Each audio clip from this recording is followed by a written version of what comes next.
Before we dive into the next exciting story, drop a comment below and let me know, what time is it where you're watching from? I'm curious to see where everyone's tuning in from around the world. I remember the quiet more than anything, that kind of quiet that doesn't calm you. It corners you, presses against your ears until your own breath sounds too loud, until you start to feel like something is wrong and the forest around you is holding its breath. It was September when I took the trip, the kind of early fall where the leaves haven't yet turned, but the air has a bite to it, especially after dark. I was 37 years old, divorced, newly unemployed, searching for something I couldn't name. So I hit the road in my old Volkswagen Westphalia. I told myself it was to clear my head, but honestly, I think I was running. From bills, from expectations, from that cold, dead space inside me that had grown over the past year. The trip started normal enough, northern Arizona, then up into Utah. I camped in Zion for 2 nights, then Bryce, and then I pushed east into Colorado. I was chasing some rumor of silence, some idea that if I went deep enough into the wilderness, something would change in me. But I didn't expect that the silence I found would feel like it was hiding something.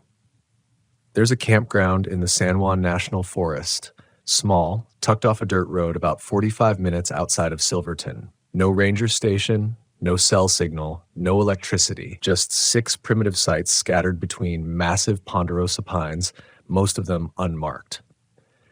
I found it by accident. I wasn't looking for it. I was actually trying to get to a more developed campground by the river, but I took a wrong turn up County Road 587 and saw a wooden sign with a faded carving that just said Corwin Flats.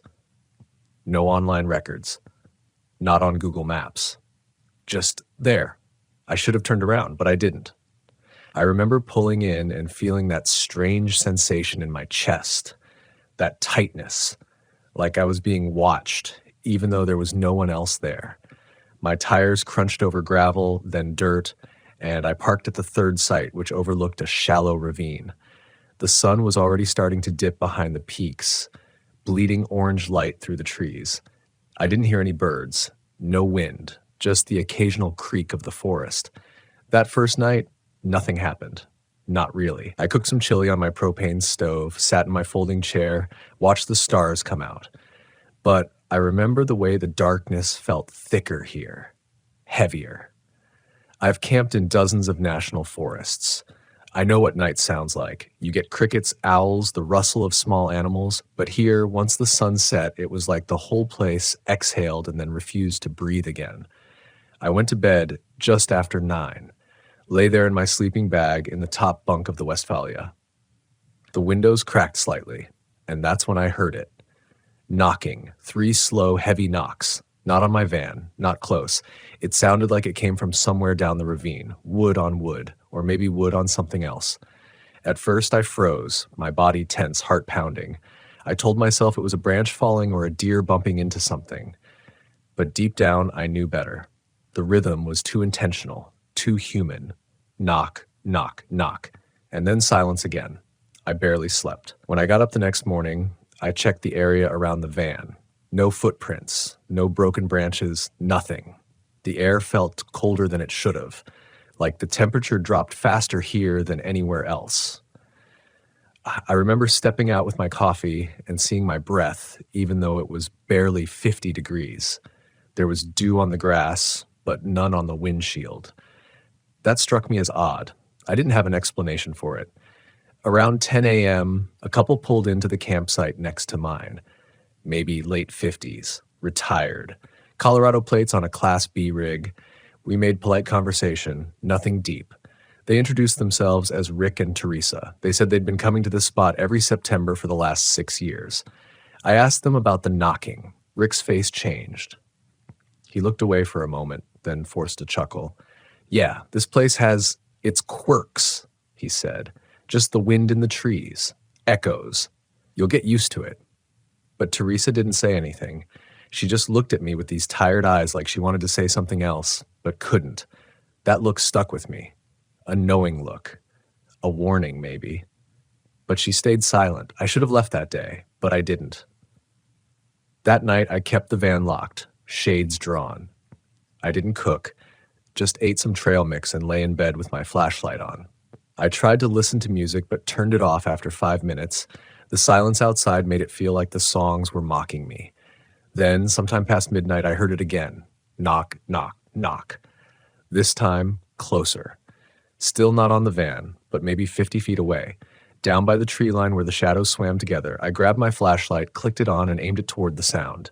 Nothing. Just trees. Stillness. And then I heard breathing. Not mine. Not heavy.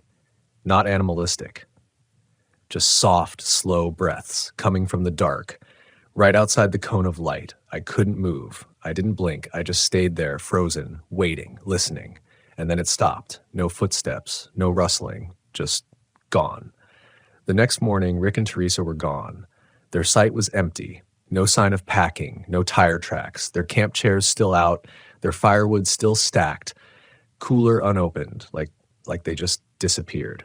I walked over and knocked on their van door, hoping maybe they were still inside, but the van was locked. I looked in through the windshield. Their keys were still on the dash. Teresa's purse on the passenger seat. And that's when I noticed something else. 3 dark smudges on the rear window, about the size of a human hand. They looked like they'd been left by something oily, but not fresh, like someone had touched the glass weeks ago and the imprint just stayed. I backed away, cold sweat on my neck. I tried to rationalize it. Maybe they went on a hike. Maybe they had an emergency. But their hiking boots were still on the ground by the fire ring. No footprints led into the woods. And their cell phones, both of them, were still plugged in and charging inside the van. I waited until noon. Then 2 p.m., I honked the horn, yelled their names. No answer. I told myself I'd drive to the ranger station the next morning and report them missing. But part of me already knew that wouldn't matter. Because that night, I didn't hear the knocking. I heard something worse. Whispering. It started just after midnight, faint at first. So faint I thought it might be the wind threading through the branches. But then I realized it wasn't moving. It wasn't ebbing or shifting. It was constant, low, deliberate, like breath-carrying words that didn't belong here. I lay there, motionless in my bunk, heart pounding so loudly I thought whatever was out there would hear it. The whispering came from outside the van, near the driver's side window. I could just barely make out a rhythm, like a chant, almost. Not English, not any language I recognized. Just broken syllables whispered again and again right against the glass. I didn't move. I didn't dare even breathe deeply.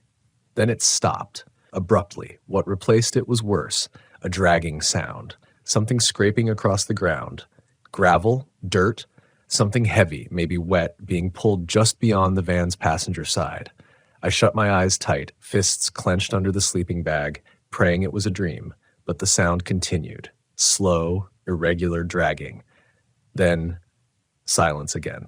I must have fallen asleep in that state of terrified paralysis because I woke up at dawn with no memory of drifting off. When I climbed out of the van, the first thing I noticed were the marks.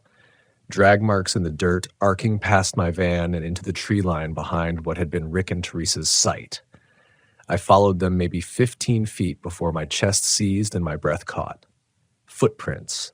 Bare. Human. Leading back from the trees to the van. But not mine.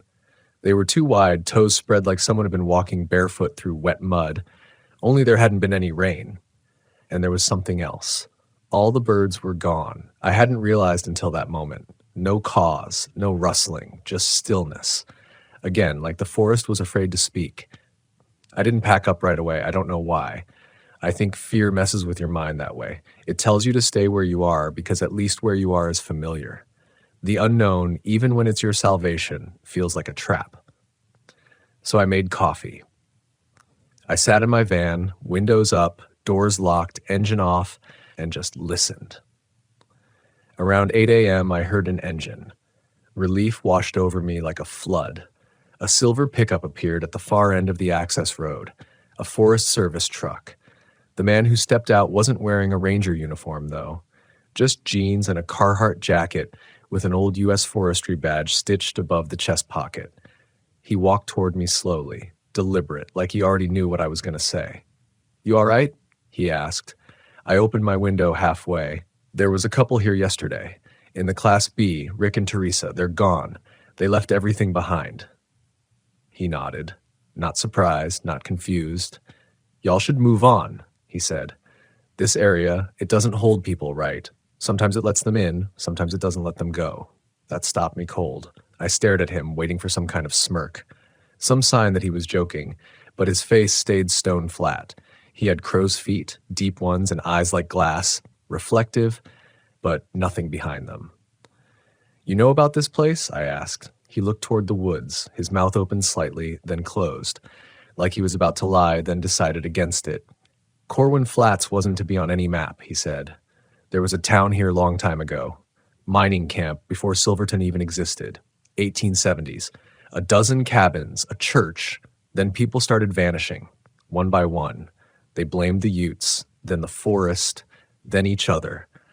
By the time anyone sent help, the whole town was empty, every soul gone." He turned and looked me in the eyes. "They found the church bell half a mile up a pine tree. No footprints, no signs of struggle, just silence." That silence again. I didn't respond. My throat was dry. My hands were shaking on the steering wheel. He took a step closer. "You saw something, didn't you?" I nodded. He lowered his voice. "You didn't answer it, did you?" "Answer what?" I asked, confused. He hesitated. Then he stepped back. "Good," he said. "Don't, and don't follow it. If you hear your name at night, don't answer, no matter who it sounds like." And with that, he walked back to his truck. Didn't take notes, didn't inspect Rick and Teresa's site, didn't ask another question. He just left. I waited for maybe 5 minutes after the sound of his engine disappeared. Then I threw everything in the van, haphazard, messy, pots still half clean, bedding rolled into a ball. I didn't care. I just needed to be gone. As I pulled out of Corwin Flats, I looked in the rearview mirror, and I saw her. Teresa, standing at the edge of the tree line. But her eyes were wrong, too wide, too dark, and she was smiling.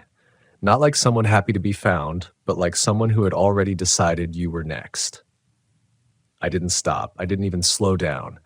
My hands locked on the wheel. I pushed that van harder than I should have. The forest closed behind me like a set of teeth. When I reached Silverton, I drove straight to the sheriff's office.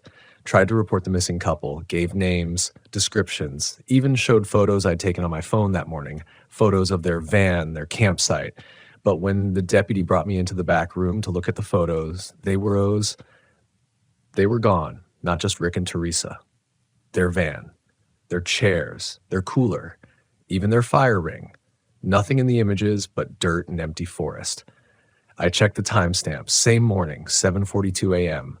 The deputy gave me that polite, patronizing look I've seen too many times in my life. Told me I must have dreamed it. That maybe I'd been alone too long out there. That maybe I'd seen old remnants of another camper and filled in the rest with my imagination.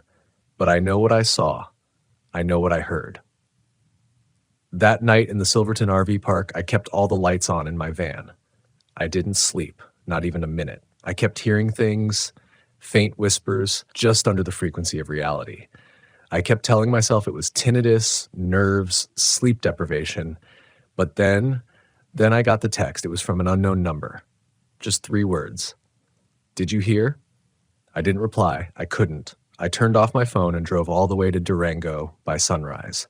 Then I kept going, south, then east. I drove until the air felt different, until the silence lifted. But it never really left me. Because now every time I park in a new campground, I check the trees first. I listen for the knock. I wait for the whisper. And I remind myself, if I hear my name, no matter whose voice it wears, I do not answer. That rule, it's not just survival anymore. It's something deeper, a kind of covenant. Like once you've heard your name whispered from the wrong place, the world isn't quite what you thought it was. The map tears a little and something older leaks through the cracks. For the next few months, I kept moving, always one step ahead of my own thoughts. Utah, New Mexico, then back through Nevada and up into Oregon. I stayed in state parks, KOAs, sometimes just boondocked in BLM land, far from anything resembling a forest. But I couldn't shake that feeling, the one that started in Corwin Flats, that the world had changed on me, or that I'd crossed into some parallel version of it and never quite stepped back out. There were signs, small ones at first. In Idaho, I woke up to find handprints on my windshield again, wide, flat, like someone had been pressing their face and fingers into the glass while I slept. No footprints, no smudges leading away. In California, I heard knocking again, 3 slow, deliberate knocks, when I parked on a cliff overlooking the Pacific. But I was nowhere near trees. The sound came from beneath me, from the earth itself. And in Montana, I saw her again. Not Teresa. Not exactly, but something wearing her shape. I was parked in a remote section of the Gallatin Forest, miles off trail, no other campers for hours. I'd been off-grid for 3 days. On the 4th night, just after dusk, I heard laughter, childlike, high-pitched, coming from the trees. I didn't move. I didn't get out. I just sat in the driver's seat, flashlight in hand, heart hammering. That's when I saw her. She stepped into view between the trees 20 feet from my van. She was smiling. Her skin didn't move right, like it was floating half an inch above the muscle beneath. And her eyes, they weren't eyes. They were holes, black, bottomless, like the forest had burrowed into her and taken up residence behind her face. She opened her mouth, wide, too wide. And in a perfect imitation of my mother's voice, my mother who died when I was 16, she said, "Honey, open the door." That was the first time I truly panicked, not the slow burn dread I'd felt in Colorado. This was raw, full-body terror, the kind that shreds logic. I turned on the ignition and peeled out, didn't care about trees or rocks or what I ran over. I drove through the night, only stopping once I reached a crowded truck stop on I-90. I slept there, engine running, doors locked, the buzz of semi-trucks around me, the only lullaby I trusted anymore. After that, something broke in me. I stopped camping. I started staying in motels, small ones, ugly ones. Didn't care, as long as they had fluorescent lights and concrete walls. But the silence followed. Sometimes I'd wake up in a Motel 6 in the middle of Nebraska and find my phone turned on, the screen showing an open text conversation I didn't start. Always the same message. Come back. I thought I was losing my mind. Truly. I booked a therapist. I saw a sleep doctor. I even agreed to a psychiatric evaluation, but they all told me the same thing. PTSD, trauma, some latent hallucination, my mind reacting to isolation and fear. They told me to rest, to breathe, to ground myself, but none of them had been there. None of them had heard the knock, and none of them had watched 2 people vanish as if they'd never existed. So I stopped talking about it. I stopped trying to prove it. Instead, I did something I hadn't done in a long time. I went home, sold the van, gave away the camping gear, moved into a 3rd-floor walk-up in a small town where the closest tree was half dead and growing out of a sidewalk crack. And for a while, I found peace. But peace is fragile, because 2 weeks ago I received a package, no return address, postmarked from Colorado. Inside was a single Polaroid. It was my old campsite. Site 3, Corwin Flats. Taken at night. My van was there in the frame, headlights off, and standing next to it, Rick and Teresa. Only their faces were wrong, twisted, blurred, like whoever took the picture had shaken the camera. But the rest of the photo was crystal clear, and written on the back in handwriting that looked eerily like my own, "You left the door open."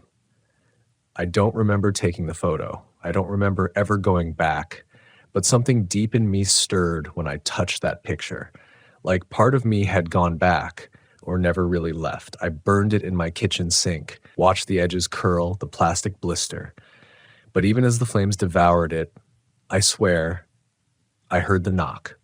Not on the door, not on the wall, but inside me. Like whatever it was had found a place to live. And maybe that's what scares me the most. That this thing, whatever it is, whatever ancient force or sickness or intelligence hides in the quiet corners of this country, it doesn't want to kill you. It wants to change you, make you forget, make you question, then make you believe. Not in God, not in science, but in it. It feeds on silence, on unanswered questions, on those moments in the middle of the woods where your gut screams run and your brain whispers, don't be ridiculous. So here's what I've learned. If you're ever in a campground and the forest goes quiet, really quiet, leave. If you hear a knock, 3 slow, deliberate knocks, and it doesn't make sense where it came from, do not investigate. And if someone you love calls your name from the trees, but something inside you hesitates, trust that hesitation. Because once you answer, once you let it know you've heard it, it knows your voice too, and it will follow you. Campground to campground, motel to motel, city to city. It doesn't want to haunt you. It wants to become you. And one day someone else, someone lost, broken, running from themselves, will pull into the same quiet forest. They'll see a flash of movement near the trees and they'll think, maybe just a hiker. Maybe they'll meet someone kind, friendly, a couple who's camped here for years, and maybe they'll be told, it's just the wind in the trees, you'll get used to it, and then it'll start again. A cycle that has no beginning, no end, only the silence in between. So if you're out there in your RV, chasing the quiet, the peace, the wilderness, be careful what you chase, because something out there is chasing you too, and it's patient, it's kind, it waits, and it always, always knocks 3 times. The wild heals you. That if you drive far enough past the last gas station, beyond cell service, into the forgotten dirt roads of America's national parks, something inside you will come alive again. They never tell you what else wakes up out there. This is a story I've never told out loud, not to friends, not to family, because once you say something like this, something unbelievable, the world starts to look at you differently. But I think it's time to talk about what I saw, what followed me, and how it changed the way I look at every mountain trail, every backcountry camp, every flicker in the trees after dark. This isn't a campfire story. It's not about monsters with claws or some shadow man with glowing eyes. It's about what fear does when there's no one else around to talk you out of it. It's about the quiet, the kind that stares back. This is the dark side of RV camping in national parks. And if you love the road, like I do, you might want to hear this before your next solo trip. I used to think national parks were sanctuaries, quiet stretches of earth where time moved differently and the weight of the world lifted just enough for you to breathe, where the sky deepened in color and trees whispered secrets in languages older than the bones of this country. I thought they were safe, sacred. But sometimes the most beautiful places are the ones that want you gone. It was early September when I took the trip, that strange, quiet part of the year when the parks empty out just enough to feel like you've got the whole wild to yourself. I was driving my 1982 Volkswagen Westfalia, mustard yellow, patches of rust along the driver's door that I kept meaning to fix. I'd named her Elsie. She had that slow, loyal engine hum that always sounded a bit like breathing, like the van itself knew how to exhale in the silence between pine trees and highway static. I was headed for Glacier National Park. I'd been there once before, years ago, but that trip had been with a friend. This time, I was going alone. Solo camping always drew some raised eyebrows back home, especially from my mom, who thought alone meant inviting trouble. I brushed it off. I was 34, single, and stubborn, not the good kind of stubborn either. The kind that doesn't backtrack even when something feels off. The kind that ignores the subtle weight in your chest when the wind changes. The drive up from Missoula was uneventful. Gas station burritos, radio static, a hitchhiker I didn't stop for. I passed towns so small they didn't seem to breathe anymore. Just clusters of boarded up windows and signs hanging sideways. Somewhere around Flathead National Forest, the sky began to shift. I don't mean weather-wise. I mean in tone. Like it stopped being overhead and started being something that watched. I pulled into a remote campground called Bowman Lake. You had to take this gnarly washboard dirt road for about 6 miles to get there, and I swear that road was older than it looked. Trees leaned in on either side like they'd been waiting for someone to trap between them. My van rattled the whole way down, and a couple times I thought I heard something clatter loose in the back, but when I stopped to check, everything was fine. When I got there, only 2 other campsites were occupied: an older couple in a sleek silver Airstream, and a solo hiker parked further down in a black Tacoma with a rooftop tent.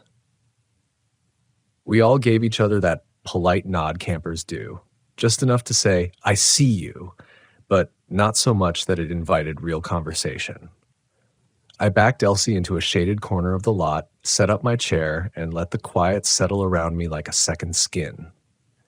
That night, I didn't sleep well. It wasn't the cold, though the temperature dipped lower than I expected. It wasn't even the lack of cell service. I'd gone days without reception before. It was the feeling that I wasn't the only thing awake. Around 2 in the morning, I heard it. A tapping, soft, inconsistent, like someone drumming fingers on wood, then stopping, then doing it again. I sat up in the dark, barely breathing. The sound came from the passenger side window, right where the screen was torn. Tap, tap, tap, pause, then a faint scrape, like fingernails dragging along the glass. I told myself it was a tree branch. I told myself the wind had shifted and something was brushing against the van, but the air was still. So still it felt heavy, and that scraping sound? It didn't follow any rhythm of nature I'd ever heard.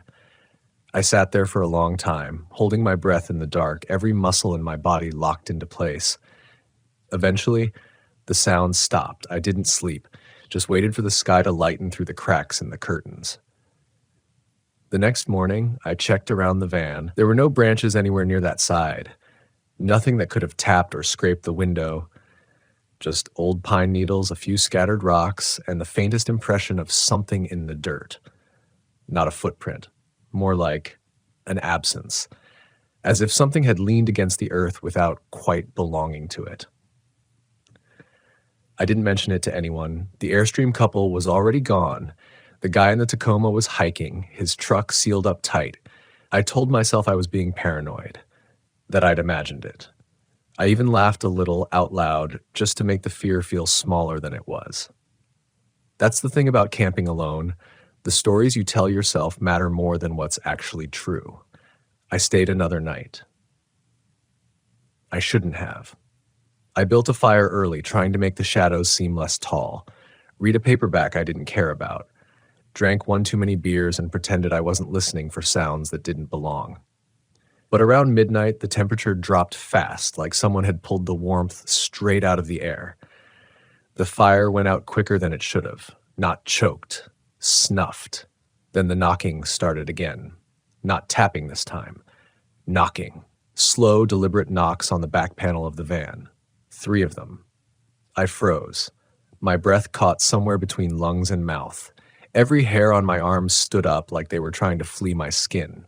I turned off the small lantern I'd kept on and sat in the dark, eyes wide, ears straining. Another knock. Closer. On the driver's side now. I wanted to believe it was an animal. I prayed it was a prank. But the rhythm of the knocks, it was too human. Not frantic, not random. Intentional. I slid my hand under the seat and pulled out my camp knife. It felt small, useless, but I gripped it anyway, like it was the only thing tethering me to the idea of safety.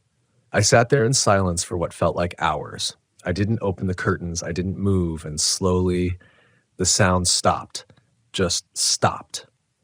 When dawn finally came, I opened the door and stepped out. My legs were stiff, my throat felt raw, I hadn't slept again, my mind was a fog of static and instinct. I looked around the site, heart hammering. There were no tracks, no markings, but something was different. The small dream catcher I kept hanging from my rearview mirror, a gift from a Navajo friend years ago, was lying on the ground, torn. The leather binding sliced clean, like with a blade. I packed up that morning. I didn't even eat breakfast, just loaded everything in, turned the key, and drove without looking back. I didn't tell anyone. Not my mother. Not my best friend. Not even the guy at the gas station 2 hours south of Glacier who asked if I'd seen any bears. I just shook my head, paid for my fuel, and got back in Elsie without meeting his eyes. Whatever had happened out there wasn't something I knew how to explain. And maybe worse, it wasn't something I wanted confirmed. I was still clinging to the idea that it could have been a trick of the dark, a trick of the nerves, some logical answer I'd missed. But deep down, I knew better. The way the knocking followed the shape of the van, the torn dream catcher. That wasn't the wind. That wasn't a bear. I ended up staying in a motel outside Kalispell that night, one of those roadside places that smelled like wet carpet and wood paneling. I didn't even care. It had locks and lights and a front desk clerk who made bad coffee and called me darlin' with just enough distance to not feel like a threat. I remember sitting on the edge of the bed, staring at the patterned wallpaper, trying not to think about the shape I'd seen in the dirt, that strange void where something had leaned without leaving a print. Sleep came, but it wasn't restful. Dreams full of long corridors and dark forests that blinked. By morning, I had convinced myself I was done with national parks. I didn't say it out loud, but I thought it as I packed the van again. I thought it as I started driving south toward Wyoming. I told myself I'd find a proper RV site with hookups and people and maybe even a laundromat, something civilized, something safe. But then I saw the sign for Yellowstone, and I don't know what made me do it. Maybe it was the same stubbornness that got me into trouble in the first place. Maybe it was pride, or maybe, if I'm being honest, it was something else. A pull. Not like curiosity, not quite. More like a thread tugging at the inside of my chest. I followed the thread. Yellowstone's the kind of place that feels like it's holding its breath. Wide, endless stretches of earth that hiss and steam and tremble without warning. The first time I visited, I remember being stunned by the colors. The iridescent blues and violent oranges of the hot springs, like something pulled from another planet. But this time, the color felt sick. The steam was too thick. The heat too silent. I kept the windows cracked, but not enough. The smell of sulfur crept in anyway. I camped just inside the east entrance at a spot called Eagle Creek. It wasn't an official campground, just a pull-off where backcountry hikers sometimes set up for a night. I probably shouldn't have stayed there, if I'm not, but I told myself I'd only sleep for a few hours before pushing on to Jackson Hole. I even left the driver's seat clear in case I needed to bolt. And I should have. God, I should have. I fell asleep around dusk. No fire this time, no beer, no chair. Just closed the curtains, locked the doors, and wrapped myself in my old fleece blanket, the one that always smelled faintly of campfire smoke and peppermint oil. At some point in the night, I woke up gasping. The air inside the van was wrong. Not stale, not cold, just wrong. Too quiet, like sound itself had been sucked out of the space. I sat up, ears straining, and I realized something horrifying. I couldn't hear the wind. No insects. No distant coyote howls. Not even the soft creak of the van shifting its weight. It was like the world outside had pressed a finger to its lips and said, shh. Then the smell hit me. Rot. Not dead animal rot. I'd smelled that before. This was different, like something had died long ago and then been dragged back from wherever it went. It filled my nose, my throat, the soft flesh under my eyes. I gagged and threw open the small skylight vent, desperate for air. That's when I saw it. A figure. About 30 feet from the van, just at the edge of the tree line. Not moving, not watching. Just there. Tall. Too tall. Its arms hung low, like they didn't quite understand their own weight.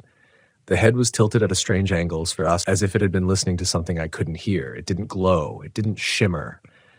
It just absorbed the dark like a cut in reality itself. I couldn't move, couldn't scream, couldn't blink. Then it took a step forward. My hand found the keys on instinct. I slammed them into the ignition and turned, but the engine didn't catch. Just that soft, wheezing churn of a van that's unsure whether it wants to live. I tried again. Again. Each click of the key echoed louder than the last. The figure took another step. Not fast, not slow, like it had all the time in the world. The smell inside the van intensified. My eyes watered. My heart thudded against my ribs so loud I swore it would wake the thing outside. One more try. I whispered to Elsie like a prayer. Come on, girl, just once, please. She turned over on the third try. Engine grumbling, lights sputtering to life. I didn't look out the window, just threw the van in gear and peeled out of the sight so fast I nearly slammed into a tree. I didn't stop driving until I reached a KOA 3 hours south. Full lights, full people. I parked between two Class C rentals from Colorado and didn't even bother with the curtains. I needed to see the world again. I needed proof that it was still there. I stayed at that KOA for 2 nights. Slept during the day, stared at the ceiling all night. I kept trying to rationalize it. Maybe I was dehydrated, maybe it was sleep paralysis, maybe there was some strange geothermal gas pocket near the creek that was messing with my senses. But nothing stuck. Nothing explained the way the air had been empty. Nothing explained the rot. And nothing explained the dream catcher that had once again gone missing, this time entirely. Just a small indent in the dust where it used to hang. I stayed parked between those two Class C motorhomes like they were holding the last pages of my sanity together. I barely spoke to anyone, didn't use the communal kitchen, didn't check out the trail map tacked to the corkboard outside the check-in office. I just sat, eyes wide at night, watching shadows crawl along the inside of my windshield, daring them to move wrong. The third morning, something shifted. I woke up before sunrise, not to a sound, not to a smell, but to a feeling, like the very idea of dread had curdled in my gut. And for the first time in days, I remembered something that had never quite registered the night before. The thing had no face. I couldn't explain how I knew it. I hadn't seen it clearly. But in my mind's eye, every time I revisited that moment, the figure standing at the edge of the trees had a void where a face should have been. Not a blur, not a shadow, a space, like the world had skipped a detail, like a skipped frame in a film reel. I left the KOA that day, not because I wanted to, but because staying in that little safety pocket made me feel like prey. Like hiding was an admission that I was being hunted. I drove without GPS, without a real plan. Just headed east, letting the road unwind ahead of me in long, tired stretches. The mountains softened into plains. Pines gave way to brittle trees and flat, wind-skinned horizons. Eventually, I found myself on the edge of Badlands National Park, South Dakota. An alien place, dry, jagged, hollow-boned, and wide open. I told myself this would be the last stop, one night, then home. I'd push through the rest of the drive in 2 long hauls. I was done pretending I was out here for leisure. I just wanted to get back to something real, something solid. But I needed a final night, a bookend, something to say, it's over now. I picked a free dispersed site near Sage Creek, the kind with no bathrooms, no water, just a dirt pullout near the edge of a bluff. I arrived late in the day. The sun was low, bleeding orange over a horizon that looked like broken teeth. The wind was constant, not strong, just ever-present, like a breath that never stopped exhaling. No other campers, no signs of life at all. Perfect. I ate cold beans out of the can and skipped the fire. I kept the van unlocked that night. I don't know why. Maybe I wanted to feel like I had options. Maybe I just wanted to see what would happen. It wasn't long before I felt it. First, the wind stopped. Just stopped. It was subtle, like a vacuum being sealed in the sky. The kind of silence that has depth. You feel it between your ribs, in your teeth. I turned off my light and waited, sitting cross-legged on the van floor, knife in one hand, flashlight in the other. Then, the temperature dropped. Fast. Like a pulse of cold had slid down from the stars, settling into my lungs and bones. I could see my breath. That wasn't normal, not for September in South Dakota. My hands trembled. And then, the voice. Soft. Not outside the van. Inside. Just a whisper. A single word, spoken directly behind my left ear. Stay. I froze. The sound didn't echo. It didn't ring. It just landed in me, deep and final. I turned with every part of my body screaming, flashlight on, knife up. No one. Nothing. But the smell had returned, and this time it wasn't just rot. It was something worse. Memory. The scent triggered something buried. A childhood hallway. Damp carpet, a locked door no one was allowed to open, the way my father's voice used to change when he was drinking. I hadn't thought about those things in years, and now they flooded me. Uninvited, violent, as if this thing, whatever it was, didn't just exist in the dark outside. It lived in memory, in regret, in buried corners of the mind that you thought time had paved over. I started to cry. Not loud, just soft, involuntary tears that came without sound. I felt like a child again, small, helpless, filled with the kind of fear that doesn't need monsters, just silence and the space to grow. And then came the knocking, just once, on the inside of the sliding door. I didn't scream, I didn't breathe. I just sat there as something tapped from the inside of my van. I stared at the metal, willing it to ripple, to give itself away. It didn't. I grabbed my keys and bolted for the driver's seat, throwing open the door without looking. The night outside was endless, moonless, thick with dark. I jumped in, jammed the keys, and turned. Elsie stalled, once, twice. Third try, she started. I didn't even shut the back door. I just drove. That sliding door rattled against its latch the whole way down the dirt road, like something was trying to decide whether to open it from within. When I hit pavement, I didn't stop. I drove all night, only pulling over once to slam the door shut and make sure nothing had followed me out. I kept going until the sun started to rise behind me and the clouds turned pink like torn skin. I got home 2 days later. I didn't unpack for a week. I didn't go back to work. I didn't even take Elsie to the mechanic, even though her brakes were screeching and the engine kept idling too high. Every time I sat in the driver's seat, I felt like I was inside a lung that had once held something else. And then one night, I finally walked out to the van with a trash bag to clean it. That's when I found the third one. A dream catcher. Not mine. Not the one that had gone missing. This one was older. Leather gone pale. Feathers rotted. Web broken in the center like it had caught something too large. It was tucked under the driver's seat, wrapped in an old, yellowed napkin. Smelled like smoke and blood. I didn't touch it. I shut the door, locked it, went inside and didn't sleep for 3 nights. It's been 7 months now.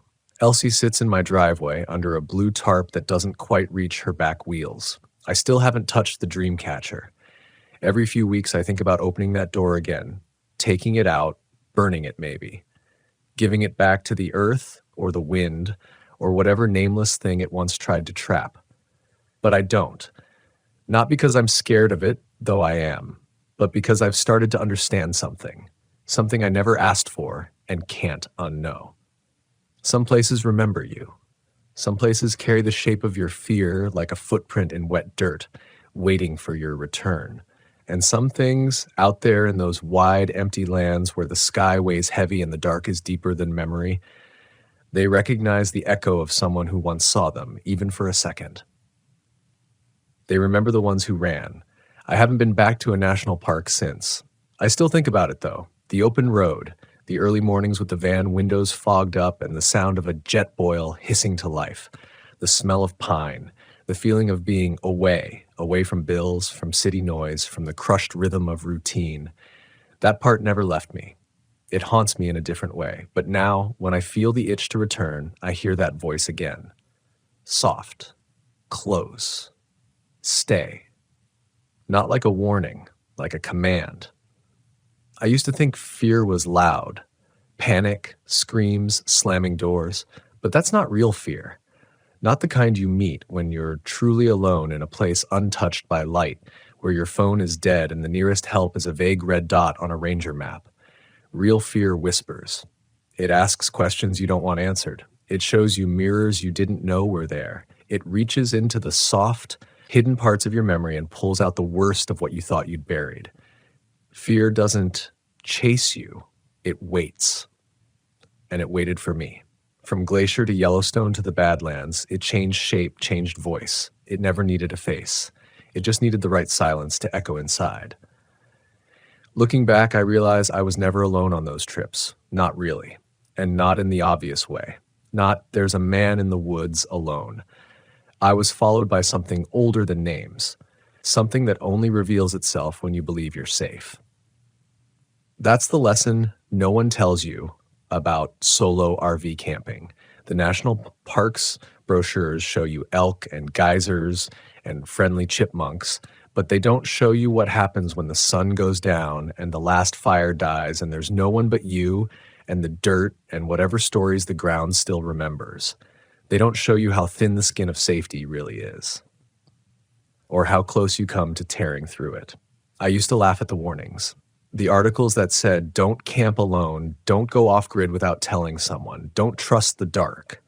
I thought they were written for people who didn't know what they were doing, people who packed too much bug spray and got nervous when their cell signal dropped. But those rules weren't made for the weak. They were made for the ones who knew what the wild could actually do. Not just in body, but in mind, in soul. Because here's the truth no one wants to say out loud: nature doesn't care about you. Not in the poetic Instagram caption kind of way. I mean it literally. The wind doesn't care if you breathe. The dirt doesn't mind if it swallows your tires. The shadows in the woods will not flinch at your scream. And worse, some things inside that nature are older than logic, older than maps. Things that don't follow rules or seasons or headlines, things that live between moments, in pauses, in gaps. I met those things. Or maybe just one. And maybe it didn't want to kill me. Maybe it wanted something stranger, to be seen, to be feared, to be remembered.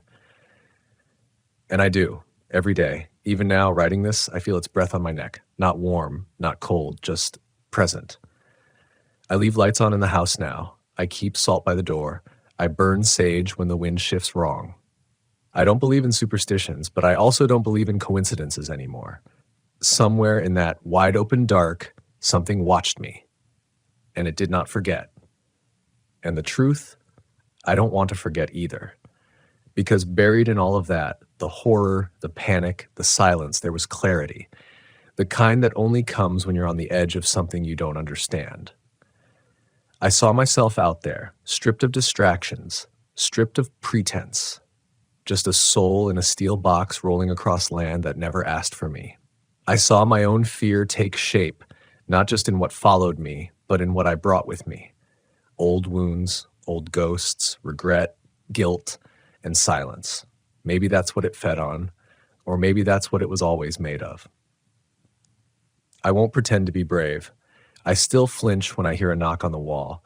I still check the rearview mirror 5 times when I drive at night. I still dream of the van door rattling open in the windless dark. But I've changed. I respect the silence now. I don't try to fill it. I let it speak, and when it does, I listen. Because I've learned something no map will teach you. No ranger will tell you. No travel blog will admit, not all trails are meant to be walked. Not all campgrounds are meant to be found.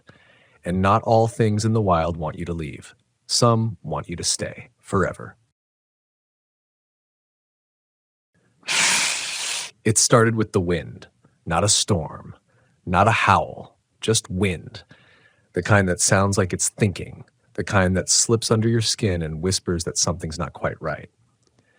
We were in the Ouachita Mountains of Arkansas, parked off a narrow forest road most people don't even know exists. Just me, my girlfriend Casey, and our 1986 Volkswagen Vanagon. Her name was Luna, and if you've ever driven one of these old rigs, you know they've got a soul. She groans, she hums, she talks back when the road's uneven. We'd rebuilt her ourselves, spent a summer learning how. She was more than a van. She was our way of escaping a world that never really made room for us. That weekend had been spur of the moment.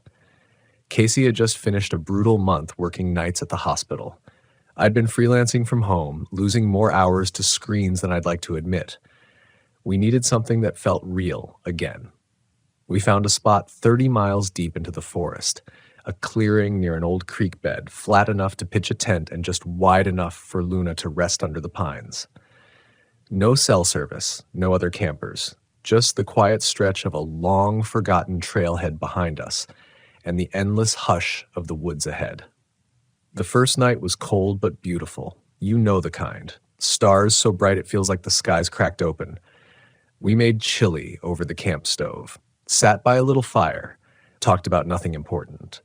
For the first time in weeks, I watched Casey laugh like she meant it. But that wind never stopped. I noticed it more when the fire burned down and the night closed in. Not gusts, just little breezes, brushing the tent walls one way then another, as if the forest itself was shifting its weight. Around 2 a.m., we crawled into the tent. We always brought one, even though Luna had a fold-out bed. We liked being right on the ground sometimes. Part of the earth. The moonlight filtered through the mesh window above us. I remember thinking how silent it was. No crickets, no frogs. Just that wind, moving like it was testing every branch. I couldn't sleep, and I couldn't explain why. There was no sound, but my chest felt tight, like someone was standing just outside the tent, watching. You ever get that? Not fear exactly, more like your body knows something before your mind catches up.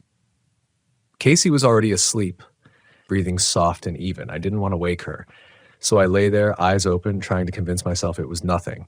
Then, just before I drifted off, I heard it. Snap.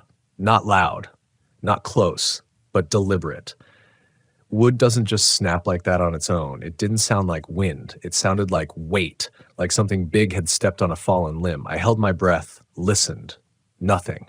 Then another snap, closer. It was the rhythm that got me, not the noise. Whatever was out there, it wasn't curious. It was coming closer in steady, patient steps. One wait, another. I gently touched Casey's arm. She stirred, half awake. "What is it?" she whispered. "I think there's something outside." She froze. We both listened. Silence. Then something, someone, dragged a nail or claw or God knows what across the outside of the tent wall, just above where my head was resting. It was so quiet it almost didn't sound real. Casey sat up. We didn't have any weapons with us, just a dull hatchet and a pocket knife. Bear spray was in Luna 30 feet away. I whispered, "Don't move. Just listen." Whoever or whatever it wasn't in a rush. It circled the tent once. Then again, I could hear breathing. Low, slow, too steady to be an animal, too slow to be panic. My hand found the zipper of the tent door, slowly, without sound. I looked out toward Luna. She was parked under the trees, moonlight glinting off the windshield. I could see her, but the shadows between her and the tent were deep enough to hide anything. I couldn't see what was out there, but I knew we were not alone. We were being watched. We sat there frozen, every breath shallow, ears stretching into the silence like antennae. I couldn't tell if it had stopped moving or just gotten quieter. The second hand of my watch ticked loud in my head. That's how still everything was. Even the wind had gone still, as if the forest itself was holding its breath with us. I wanted to believe it was a bear. I told myself that over and over. Bears sometimes circle tents, but bears don't scratch. They don't drag their claws like that. And they sure as hell don't breathe slow and steady like they're thinking. Casey was whispering something, barely audible prayers maybe, or trying to calm herself. Her hand found mine and held it tight, the kind of grip that says everything she couldn't. Then, a sound I still can't forget. 3 slow knocks. Not on the tent, not on a tree. On the van, 3 times. Measured, deliberate. We both flinched. The sound was unmistakable. Skin against metal, not claws. Knuckles. I opened the zipper just a couple inches. Moonlight spilled across the clearing. Still nothing, but I could feel it out there, just beyond sight. And then I noticed something else. The passenger door was cracked open. We never leave Luna unlocked, ever, especially not when we sleep outside. I remember locking it myself before we got in the tent. I remember the click. Now it was open half an inch, just enough to cast a faint black line in the moonlight. I couldn't breathe. My brain was searching for a rational explanation. Wind? No. An animal couldn't open that latch. A person? But how? No other cars. No tire tracks. We hadn't seen a soul for hours on the forest road. Something was inside our van. Casey squeezed my hand again, this time harder. "Do we run?" she mouthed. We couldn't. Between the tent and the van was about 30 feet of open ground. Whoever was out there already knew we were here, and if they'd gone inside Luna, God knows what they were looking for. Then out of nowhere, the horn blared. Short, violent, one single honk like a warning. We both jumped. Then silence again. Something was toying with us. And then I remembered. The glove box. We kept an old emergency key in there, taped underneath the flashlight. Someone had gotten in and found it. A shadow passed behind the windshield, a human shape, broad shoulders, could have been a man or something shaped like one. But there was no sound, no footsteps, no creak. And then, like it was deciding something, it shut the passenger door, quietly, clicked it shut like it lived in that van. I don't know why, but that moment broke something in me, not the noise, the calmness. This wasn't a burglar or some crazy drifter. This was a ritual, a message. I zipped the tent slowly, cutting off my view. The moonlight vanished and the dark closed in around us like water. We sat there, not moving, for what felt like an hour. I couldn't hear anything. No footsteps, no voice, just the faint brush of pine needles in the breeze. Then, just when we started to think maybe it was over, a low, dragging sound began around the outside of the tent, like a shovel or a piece of metal scraping the ground in a slow, uneven circle. Around us, once, twice, 3 times. I wanted to scream. I wanted to throw open the flap and run, but I couldn't. Something about that sound, it paralyzed me. Like it was meant to keep us inside. It circled us 7 times, and then it stopped. No footsteps, no rustling leaves, just gone. We didn't sleep. We waited for sunrise like it was oxygen. When the first light broke through the trees, we unzipped the tent with shaking hands. My legs were numb from crouching, but I forced myself up. The clearing looked the same, almost. Luna sat there, quiet, still, but different. The side mirror was twisted backward, the antenna was snapped clean off. And the emergency key? Gone. Inside, nothing was stolen, but everything had been moved.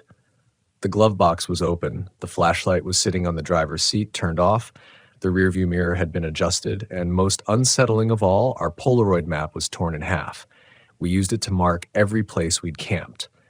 The torn edge split right through the Ouachita Mountains, like something wanted us to know, don't come back. Casey refused to talk on the drive out. We didn't speak for hours, not until we hit the main road again and cell service kicked back in. She looked at me, eyes bloodshot, and whispered, "That wasn't a person." I didn't respond, because I agreed, but I needed to believe otherwise. You have to when the woods start watching. We didn't tell anyone what happened that first week. Not friends, not family, not even each other, really. There are some things so strange, so unexplainable, that putting them into words feels like inviting them back in. We stayed in a cheap motel outside Hot Springs that night, checked in without saying a word. I remember Casey turned every light on and refused to take a shower. She sat on the edge of the bed like a statue, just listening. That was the thing. The silence didn't end when we left the woods. It followed us. Every little creak, every knock on the motel's thin walls made me flinch. That low-level dread I'd felt in the tent, it had lodged itself somewhere under my ribs. I couldn't get it out. The next morning, I went to grab us breakfast from the diner across the street. As I stepped outside, I noticed something weird. The driver's door of Luna was open again. Just barely. 1/4 inch, maybe. I stopped in my tracks. I knew I'd locked it. Inside, nothing had been touched. No windows broken, nothing stolen. But on the center console, where we normally kept receipts and random junk, someone or something had left a single dead crow, laid out perfectly. Wings folded, eyes gone. I didn't say anything to Casey, not yet. I just backed out, shut the door gently, and locked it again. That's when I realized we weren't being followed. We'd brought it with us. The next few weeks were off. That's the only word for it. Back home in Little Rock, I'd wake up at night to the sound of scratching. Always around 3 a.m., always on the front door. We lived on the 2nd floor. Casey started losing things, her keys, her wallet, a bracelet her mom gave her when she was a kid, and always, we'd find the missing items outside. On the front step, on the hood of the van, one time inside the mailbox, tied together with a string we'd never seen before. She stopped driving Luna, said it didn't feel like hers anymore. I understood. The van felt inhabited, like we were intruding in something else's space. One night, I worked late and came home after midnight. I parked in our usual spot, stepped out, and immediately heard it. Knock. 3 times. This time it wasn't on the van. It wasn't on the front door. It came from inside the van. I spun around so fast I almost slipped. The van was dark, no movement. But I swear, I saw the outline of someone sitting in the driver's seat. I unlocked it, yanked the door open, ready to fight whoever was there. It was empty. But the driver's mirror was twisted again. And in the footwell, there was another Polaroid, not from us. It was a picture of our tent, taken from a distance, from behind a tree, and we were in it, inside, asleep. I don't know how long I stood there staring at that photo. It was dark, grainy, but it was us, that night, that exact campground. It wasn't just a stranger. It wasn't just a prank. Someone or something had been watching us long before we heard it, long before it scratched the tent. It had been there, waiting. I finally told Casey everything. She didn't speak for a full minute after I showed her the photo. Just sat down on the kitchen floor, back against the cabinet, staring at it. Finally, she said, "We have to get rid of it." "The van?" I asked. "No, the thing. Whatever this is, we have to go back." And that's when I realized something that chilled me even deeper than the photo. She wasn't scared anymore. She was angry. We drove back to the Ouachitas 2 days later, loaded up Luna with all our gear, everything we'd had that night, same stove, same tent, same sleeping bags, same boots. We even waited until the same moon phase. It was Casey's idea. She said if we wanted to break whatever this was, we had to recreate it, make it come back, and finish it. The whole drive there, I felt like I was marching into my own grave, but some part of me understood. Some things don't leave you alone until you face them. We got to the same clearing just after sunset. Nothing had changed, not one branch. I half expected the van to stall out or the trail to be blocked, but it wasn't. It welcomed us back like we'd never left. We didn't build a fire this time, just pitched the tent, sat in silence, waited. The wind came first, of course, then the unease, the chest-tightening silence, the sound, not footsteps this time, breathing, that same slow, steady breath just beyond the tent wall. We stayed inside, didn't move, didn't speak. Casey unzipped the door and stepped out first, and that's when we saw it. Not a person, not really an animal either, something in between, tall, gaunt, wrapped in what looked like tree bark and fur woven together in crude layers. Its head was covered in a hood of antlers and branches, like a costume or a warning. It didn't move, just stood there, watching. In its hand, it held something small. It bent down slowly and placed it on the ground. Then it turned, melted back into the trees without a sound. We stood frozen for what felt like hours. Finally, I walked to where it had left the object. It was the emergency key. Wrapped in string and beside it, burned into the dirt, 7 perfect circles. I didn't touch the key, neither did Casey. We stood there in that clearing, under a sky full of indifferent stars, staring down at the thing like it was radioactive. The key was ours, sure, but the message wasn't. The 7 circles weren't just markings. They were deliberate, burned into the earth like a signature. Not random, not ritualistic in the traditional sense. No, this felt more personal, like it was telling us, you were seen, you were judged, and now you're free. Or maybe not. Maybe it was warning us that freedom came at a price. We packed up that night without sleeping. No part of me wanted to stay until dawn. And when I looked at Casey, I saw something in her I hadn't seen since this started. Relief, but not peace. We didn't talk much on the drive home, just the occasional glance, just to make sure we were both still there, still real. I kept checking the rearview mirror, expecting to see it, that shape, those antlers, that bark-covered figure just standing in the middle of the road like a mile marker from a nightmare. But we didn't see it again. Not that night, not since. Back home, things went still. No knocks, no missing items, no more rearranged mirrors or silent photographs on the dashboard. It was as if it had passed through us and gone back to wherever it came from. But I don't think we'll ever be the same. The truth is, I don't even know what it was. People throw around words like Wendigo, Skinwalker, Forest Spirit, and yeah, I looked into all of them. Late nights, cold coffee, forums full of stories that read like ours. But those words, they're just clothes we put on the unknown so we can sleep at night. What we met out there, it wasn't just a being, it was a presence, a weight, something old, patient, watching, not interested in hurting us unless we disrespected it, unless we didn't listen. And that, I think, was the difference. That first night, we were clueless, tourists in someone else's church. But the second night, we showed up like pilgrims, with fear, with respect, and maybe that's why we're still here. A few months later, we took Luna out again. Not to the Ouachitas, never again, but to the Great Smoky Mountains. Somewhere softer. We were cautious, of course. We camped in designated areas, checked in, slept inside the van that time, but still something had shifted in us. Camping wasn't about escape anymore. Not really. It was about recognition. Recognition that this country, its wilderness, its dark pockets of forgotten forest, is not empty. It is alive. And not just with deer and raccoons and bears, but with memory, with eyes, with things we were never meant to understand, only respect. I'll never forget the final night of that Smokies trip. We were parked at a quiet site just off an old logging road, no one else around for miles. Just fog, owls, and the sound of Luna ticking as she cooled off from the day's drive. Casey had just drifted off in the back. I was wide awake, listening again, always listening now. And I heard it, a single knock. Soft, barely audible. On the back panel of the van, I froze. Heart in my throat.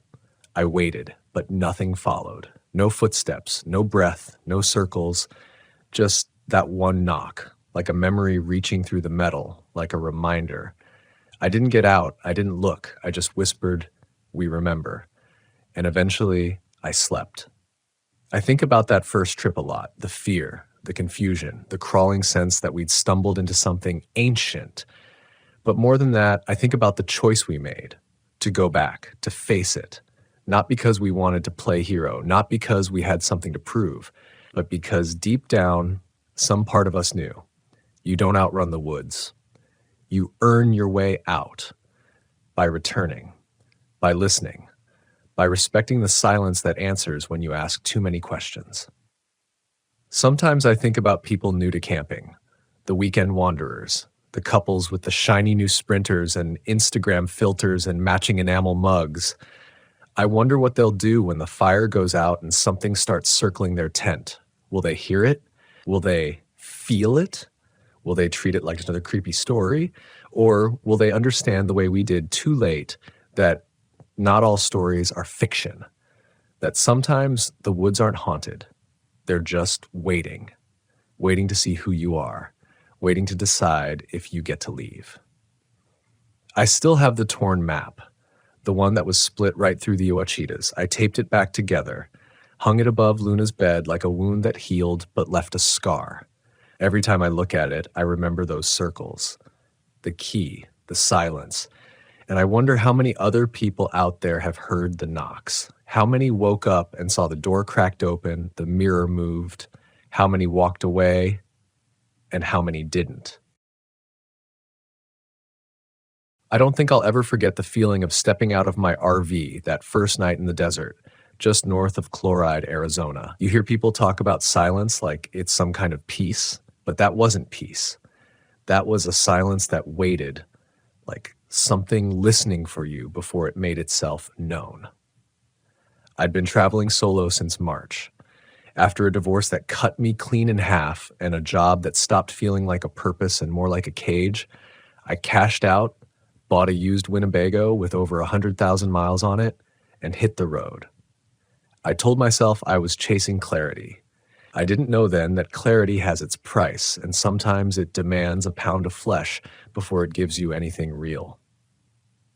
The American Southwest had always called to me, something about its wide, brutal openness, the kind of land that doesn't pretend to care whether you survive it.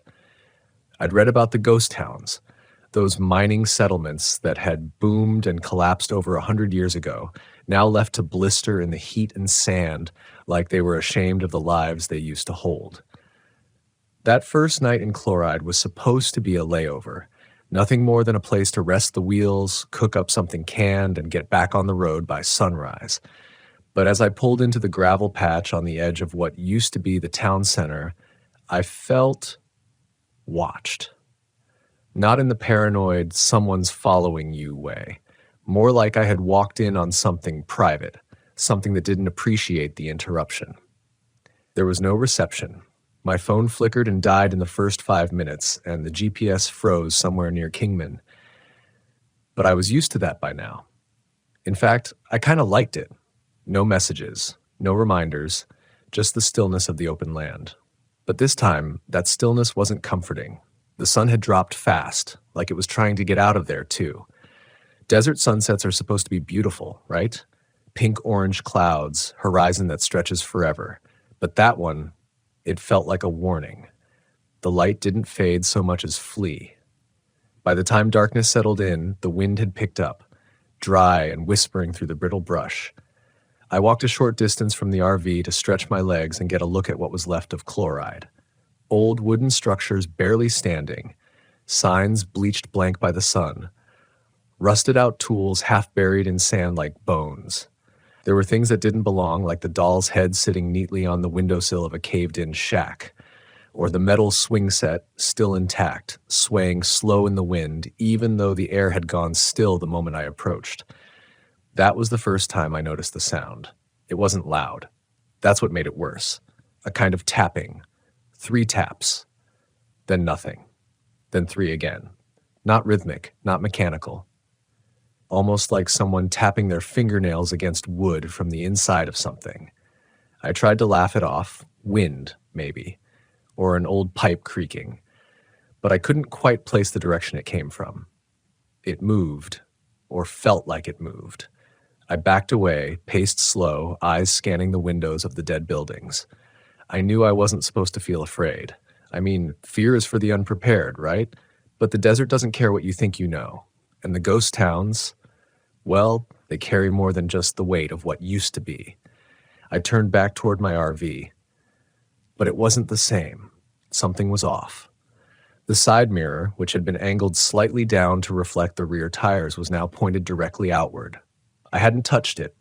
I knew I hadn't, and even if the wind had moved it, it would have moved both. But the other mirror was untouched. I walked faster now. Not running, God forbid I feed that kind of energy into whatever this was. But my heart had already picked up the rhythm I'd heard in those taps.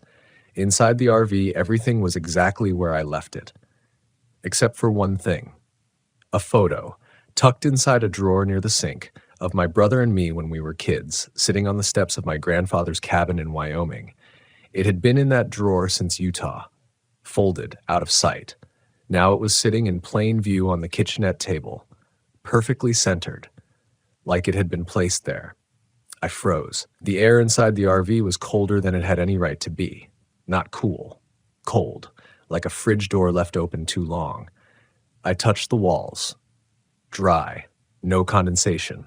The fridge itself was unplugged. I'd been running off solar all day. So where the hell was the cold coming from? I wanted to leave. Every cell in my body screamed to get behind the wheel and not look back.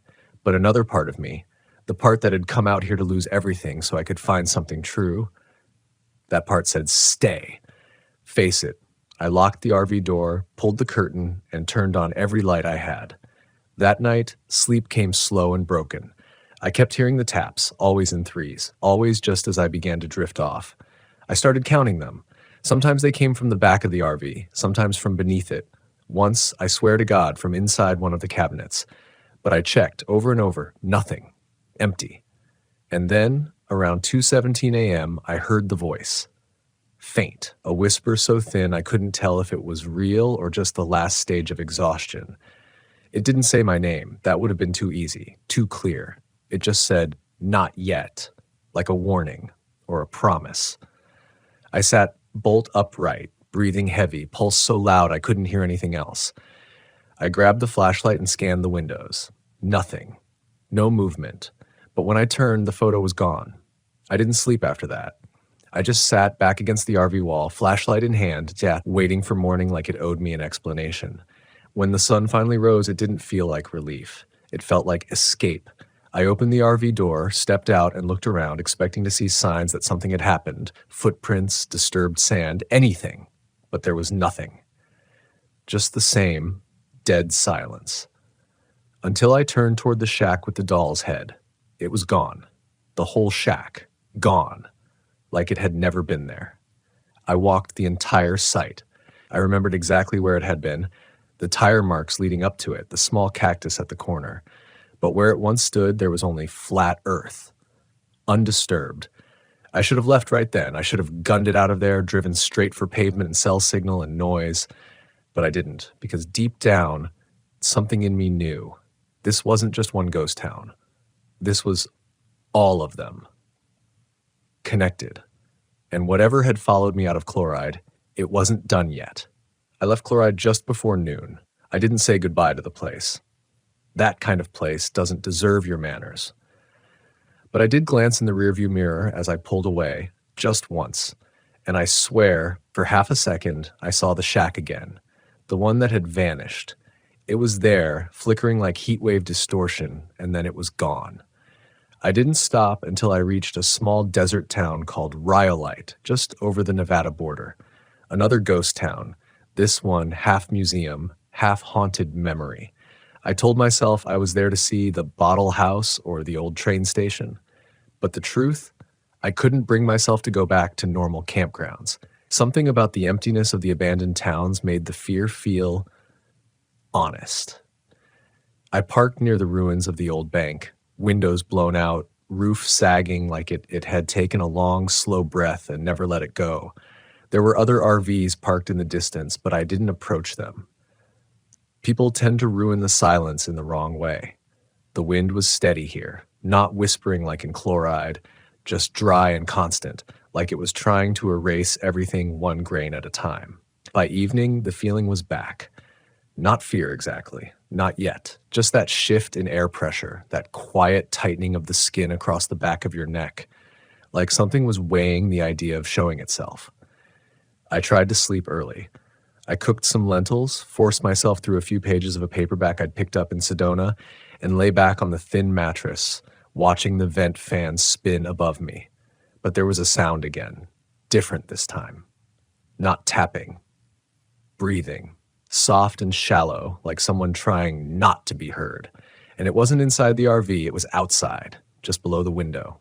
I sat up slow, heart beating so hard it made my arms tremble. The air was too still, no wind, no night animals, not even bugs. That silence again. I crawled toward the front of the RV, careful not to let the floor creak. I eased the curtain aside a few inches. No one, nothing but moonlight on sand and stone. My reflection blinked back at me in the glass, wide eyes, cracked lips, a face that looked 5 years older than the one I'd left California with. Then it moved. Not a person, a shadow. It didn't walk. It didn't even slide. It just shifted, like smoke under glass. 1 second there was nothing beside the broken down post office. The next there was something. I gripped the curtain tighter, not out of courage, out of some irrational belief that if I kept watching, it couldn't move again. But it did move, only when I blinked, and this time it was closer. I'd had enough. I reached for the keys, ready to drive until the sun came up, but my hand froze. Not from fear, at least not the kind I'd known before. This was something more primal, older, like I'd suddenly remembered a rule I'd forgotten. Don't run when the desert is looking at you. So I stayed. And then, as if nothing had ever happened, the night went still again.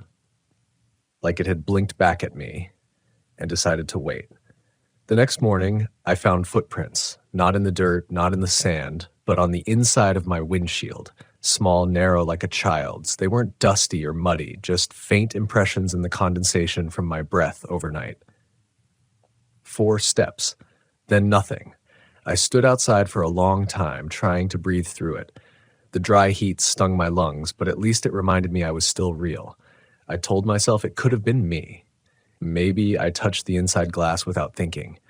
Maybe the breath formed some trick of light. But I couldn't fake the shape. They weren't mine. I left Rhyolite by noon and headed deeper into Arizona toward a place called Vulture City. I know. Why keep visiting ghost towns if something's following you? But that's the thing. I didn't feel like I had a choice anymore. Each town was like a station on a track I'd already laid down in my bones. I had to see where it led.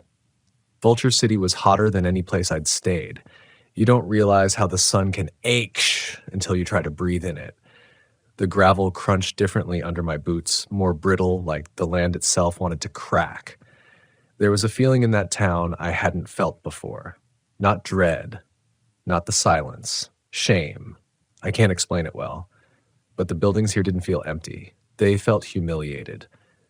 Like they remembered what they once were and couldn't stand being seen like this. Even the air felt embarrassed, moving in weak gusts that didn't commit to being wind. And something inside me began to break open. I started remembering things, not from the trip, from before, from childhood, from the days when my brother and I used to camp in the Rockies with our father. How one night I got lost in the woods and something called to me. A voice I didn't recognize but felt drawn to. I'd forgotten all about it until I stood beside the blacksmith's shop in Vulture City and smelled pine sap. Impossible in this desert. The voice came back then, not in my ear, in my memory. It whispered the same thing it had said all those years ago in the forest. This isn't where you were meant to stop. My knees buckled. I dropped to the dry earth and stared at my shaking hands. All this time, I'd thought I was running from something. My divorce, the life I'd ruined, the parts of myself I couldn't look at anymore. But what if I wasn't running from something? What if I was being called? I left Vulture City at sunset, but as I pulled away, the RV sputtered. The gas gauge was fine, battery charged, but it felt like something was pulling back, like the town didn't want me to leave. And then the music started. I hadn't touched the radio. It had been dead since New Mexico, but now it buzzed to life, static at first, then a tinny, warbling hum. Old, like a song from another time recorded on broken vinyl. A woman's voice, humming a lullaby. I turned the dial. Nothing changed. I pressed the power button. The music grew louder. My hands were sweating. I kept driving. Every knob I turned, every button I pressed, the song stayed the same. And then the voice whispered again. This time, not from the memory. Not from outside, from inside me. It said, next stop, the place where it ended. I didn't know what it meant, but I knew where I had to go next. Body, California, the last ghost town I ever planned to visit, and the place I swore I'd never return to. The road to Bodie isn't one you stumble onto. You have to mean it. After hours of winding desert roads and the slow climb into the high Sierra Nevada, my RV rattled over the last 3 miles of rough dirt washboard, the mountains looming like old witnesses. It was July, but the air had a bite, thin and sharp, as if the altitude had stripped the warmth out of the sun. Body had always sat heavy in my memory, like a weight I'd carried for decades and never named. I hadn't told anyone I'd been there before, not even my ex-wife. It was the first ghost town I'd ever visited when I was 16, and it was where I saw someone disappear. I parked the RV near the rusted sign at the entrance, Body State Historic Park, a town frozen in time. They call it preserved in a state of arrested decay, which is just a poetic way of saying the buildings are falling apart on purpose. But it's not the sagging roofs or shattered glass that make Bodie feel haunted. It's the pause. Like the whole town is holding its breath. Back then, my uncle had taken me and my brother on a trip through California's old mining settlements. A kind of history tour, he said. I remember it was colder than it should have been for July even then. I remember the wind sounding like it carried more than just air. And I remember the girl. I'd only seen her for a second. Standing between 2 buildings, her dress old-fashioned, her face turned just enough that I never saw her eyes. My brother called out to her, thinking she was part of some museum reenactment, but when we turned the corner, she was gone. And then, so was he. Only for 3 minutes. Long enough to make the blood drain from my body. Long enough for me to scream myself hoarse. I found him in the schoolhouse, standing in front of the chalkboard, his hand hovering over something written in dust. You came back. He didn't remember walking there. He didn't remember seeing her. And we never talked about it again. Until now, I hadn't either. But something had led me here, back to the start. The air and body felt denser than anywhere else I'd camped, like it carried sound in slow motion. I walked the wooden boardwalks in the late afternoon, boots thudding dully on dry planks. No tourists, not this late in the day. Just me, the bones of buildings, and a silence so thick it felt physical. Inside the general store, the shelves still held cans with faded labels. A ledger book lay open behind the counter, names scrawled in looping script from over 100 years ago, and then one name near the bottom that hadn't been there the last time I visited. My own, first and last. My handwriting.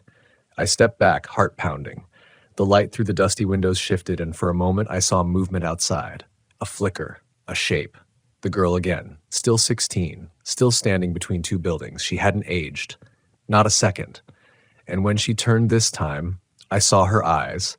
They weren't empty, they were mine. Not like mine. Mine. As if I were looking at a reflection of something I hadn't done yet. I stumbled out of the store, breath hitching, legs weak. The sky had turned a sickly shade of copper, and the wind started up, sudden, furious, almost alive. I ducked into the old hotel to escape the gust, but the door slammed shut behind me so hard the entire frame shook. It was darker inside than it should have been. My flashlight flickered once and died. No surprise. Batteries that lasted for weeks seemed to drain in these towns like the land fed on electricity. I found the staircase and started climbing, hand against the wall to steady myself. Each step groaned under my weight, and halfway up I heard it, the lullaby. That same warbling, broken melody from the RV radio in Vulture City. Only this time it wasn't distant, it was being sung, right above me. A woman's voice, dry, cracked, wrong in a way that makes your bones ache before your brain can figure out why. I reached the landing and saw the door at the end of the hall. Half open, light spilling out. The singing stopped. I approached slowly. The wood under my feet creaked with each step, and it felt like the building was shrinking around me. Like I'd been inside too long and it had started to remember I didn't belong. I pushed the door open with 2 fingers. Empty room, 1 chair, a mirror, and in the mirror, not my reflection. Her. The girl. Standing behind me, I spun around, nothing. Turned back to the mirror, still there. But this time she wasn't staring at me. She was staring at something beside me. I don't know if I passed out or blacked out or stepped through something I wasn't supposed to. But when I came to, I was back in my RV. Night had fallen and the town was gone. Not abandoned. Gone. No buildings, no sign, just flat, dark earth stretching in every direction. My headlights showed nothing but dust. I stepped outside, breath hitching, spinning in circles, trying to orient myself. That's when I saw the tracks, RV tire marks, leading straight ahead, 2 paths, side by side, like someone or something had been driving beside me. I followed the tracks with my flashlight, maybe 100 yards. Then they vanished, clean, as if the second vehicle had lifted off the ground and disappeared into the sky. Back inside, I tried the GPS again. Dead. Radio, dead. Engine, dead. And then the voice came one last time, but not from memory, not from fear, from the driver's seat. My seat. It said, "Now that you've remembered, are you ready to finish it?" I didn't answer the voice. I didn't have to, because the truth was already heavy in my chest. I'd been finishing it the moment I left home. From the first campground in northern Arizona, from the first strange silence, the first shadow that wasn't supposed to move. I hadn't been searching for ghost towns. I'd been summoned. Not by spirits, not by curses, but by something more intimate. Something old and buried and patient. Memory. We don't always realize it, but the places that haunt us aren't always the ones filled with screams. Sometimes they're the ones filled with silence, and silence is just memory waiting to be heard again. I sat in that dead RV under the desert stars, not knowing if the world had shifted or if I had. All I knew was I couldn't go any further. Not until I faced the thing I'd spent decades refusing to name. Body wasn't just a ghost town. It was the last place I saw my brother before he was taken. Not that day in the schoolhouse. Years later, after the camping trips had stopped, after high school and fights and too many nights where he came home smelling like rage and I came home feeling like guilt, He disappeared one winter in his 20s. They found his truck abandoned just outside Baudi, no footprints in the snow, doors locked, keys in the ignition, radio playing a lullaby no one could trace. I never went back, until now. I opened the RV door and stepped outside. The desert was so quiet I could hear my own heartbeat. Each beat felt like a countdown, each breath a choice. I walked back toward the empty space where the town had stood. The dirt felt strange under my boots, softer like ash. I kept walking until I reached where the general store should have been. And there in the dark, something shifted, not in the air, in me. Like a door, long nailed shut, was opening from the inside. The silence broke, and I heard him, my brother's voice, just a whisper. You finally listened. I didn't cry. I didn't fall to my knees. The moment didn't want drama. It wanted stillness, a kind of reverence, like the land itself was bearing witness. He spoke again, not in words, but in memory. All those years I thought he'd vanished, but he hadn't. He'd just given in to the silence before I had. He wasn't lost. He was waiting for me to understand, to stop running, to remember that some ghosts don't come to scare you. Some come to remind you of promises you made, of places you were meant to return to, of endings you never let yourself accept. The ground beneath my feet vibrated so subtly I might have imagined it, but I felt it in my teeth, in the space behind my eyes, and then, just like that, the wind returned. Slow, gentle, like an exhale, the kind a soul gives when it's finally released. And with that breath, the town returned. Not all at once, just one building at first, then two. Then all of them, glimmering like mirage and memory twisted together. The store, the hotel, the schoolhouse, and the girl. Still 16, still watching, but this time, smiling. I stepped forward, drawn to the schoolhouse. My boots didn't make a sound on the dust. The door creaked open by itself. Inside, nothing had changed. Desks still frozen mid-century, chalk broken on the tray, and on the board in fresh white letters, "You came back. That's all you ever had to do." I don't remember walking out. I don't remember driving. But hours later, the RV was running again. My GPS was alive, the radio clear, my name no longer in the ledger, no footprints on the windshield. The silence was gone, and I understood. Ghost towns don't trap people. They wait for them. Not to punish, but to heal, to return what was lost when the noise of life became too much to bear. Now I keep driving, not to escape, not anymore. I visit the places people forget, not just for the thrill or the stories, but because something sacred happens when you give your fear a place to speak, when you listen to the silence long enough to hear what it was always trying to tell you. Sometimes you find yourself.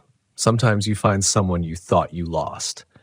And sometimes you realize you were never alone in the desert to begin with. You were simply being welcomed back by memory, by shadow, by the quiet hand that reaches for yours, not to pull you under, but to walk with you a little while longer, until you're ready to let go. It was late September when I decided to drive north. The heat down in Central California had become unbearable. That dry, desert kind of heat that bakes your skin from the inside out. And I was looking for something gentler, something quieter. I told myself I was chasing cooler air, golden foliage, and misty trails. But the truth is, I needed to disappear for a while. The kind of disappear only the Pacific Northwest offers in the fall, when the trees whisper secrets through the fog and the rain doesn't cleanse so much as bury. My name's Owen, I'm 44, widowed, semi-retired, depending on how much you count, fixing vintage RVs for Craigslist people as work. And I've been traveling the country in a 1996 Gulfstream Conquest for just over 2 years now. I've seen tornadoes in Kansas, wild dogs in Arizona, and a man with no eyes living in a tent by a frozen lake in Minnesota. But nothing, and I mean nothing, had ever gotten under my skin the way that trip through Washington state did. That campground in the Cascades, that time of year when everything's just damp enough to rot. I remember the first day like it had been soaked in formaldehyde. I crossed over from Oregon on a narrow bridge just before dusk, one of those sleepy highways that look like they belong in a Stephen King paperback. The Columbia River shimmered below me like a black ribbon. I was heading for a place called Devil's Hollow Campground, though I didn't know it had that name until much later. The sign out front just read, State Managed Recreational Area, Permit Required. Real welcoming, right? It was supposed to be empty. Off-season, post-summer lull. The ranger I called earlier that week said I might not see another soul for miles. That's what I wanted. A little solitude, some coffee by the fire, maybe a hike in the mornings before the fog melted off the trails. But as I turned onto that gravel path and heard the tires crunch over the mossy ground, I saw a flicker of movement just off to the right, a blur between trees. Could have been an elk, a raccoon. My imagination. The woods do that to you. They bend your perception. Especially in that strange, slow hour between day and night. Especially when you've got grief stitched into your chest like a second heartbeat. I parked in Site 7, shaded, a little secluded near the edge of the lower loop. Big Douglas firs surrounded me like ancient sentinels.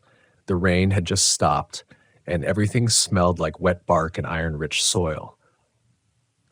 I didn't notice the carvings on the trees until later. Deep gouges, symbols I couldn't place.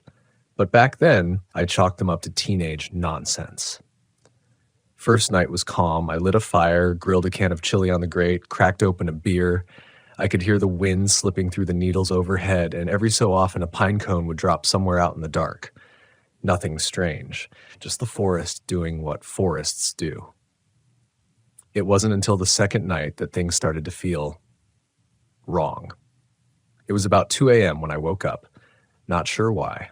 The kind of waking that comes from silence more than noise, like your body realizes something's missing before your mind catches up.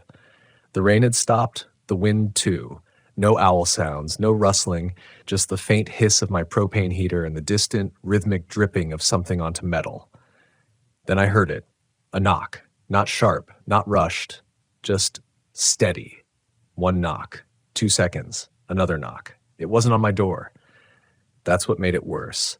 It came from the woods behind the RV, maybe 15, 20 feet back, near where I'd seen that strange blur the day I arrived. At first, I didn't move, just laid there, heartbeat in my throat, breath held so tightly my ribs started to ache. Then the knock came again. Same cadence. I told myself it had to be a branch, or a woodpecker, maybe. Some natural explanation. I didn't even get out of bed. I put a pillow over my head and waited for morning. The sun never looked so beautiful as it did that next day, burning off the fog and painting gold across the treetops. I convinced myself it had all been nothing, a tired mind playing tricks. I went for a walk, brought my camera, tried to act like normal, but the trail felt different now, like it was watching me, like every creak of my boots was being cataloged. I passed a tree with more carvings, but this time I could make them out more clearly.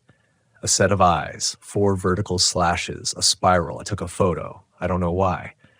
Some part of me wanted proof in case things got weirder, or in case I didn't make it back. That night, the knock came again. Same time, same rhythm.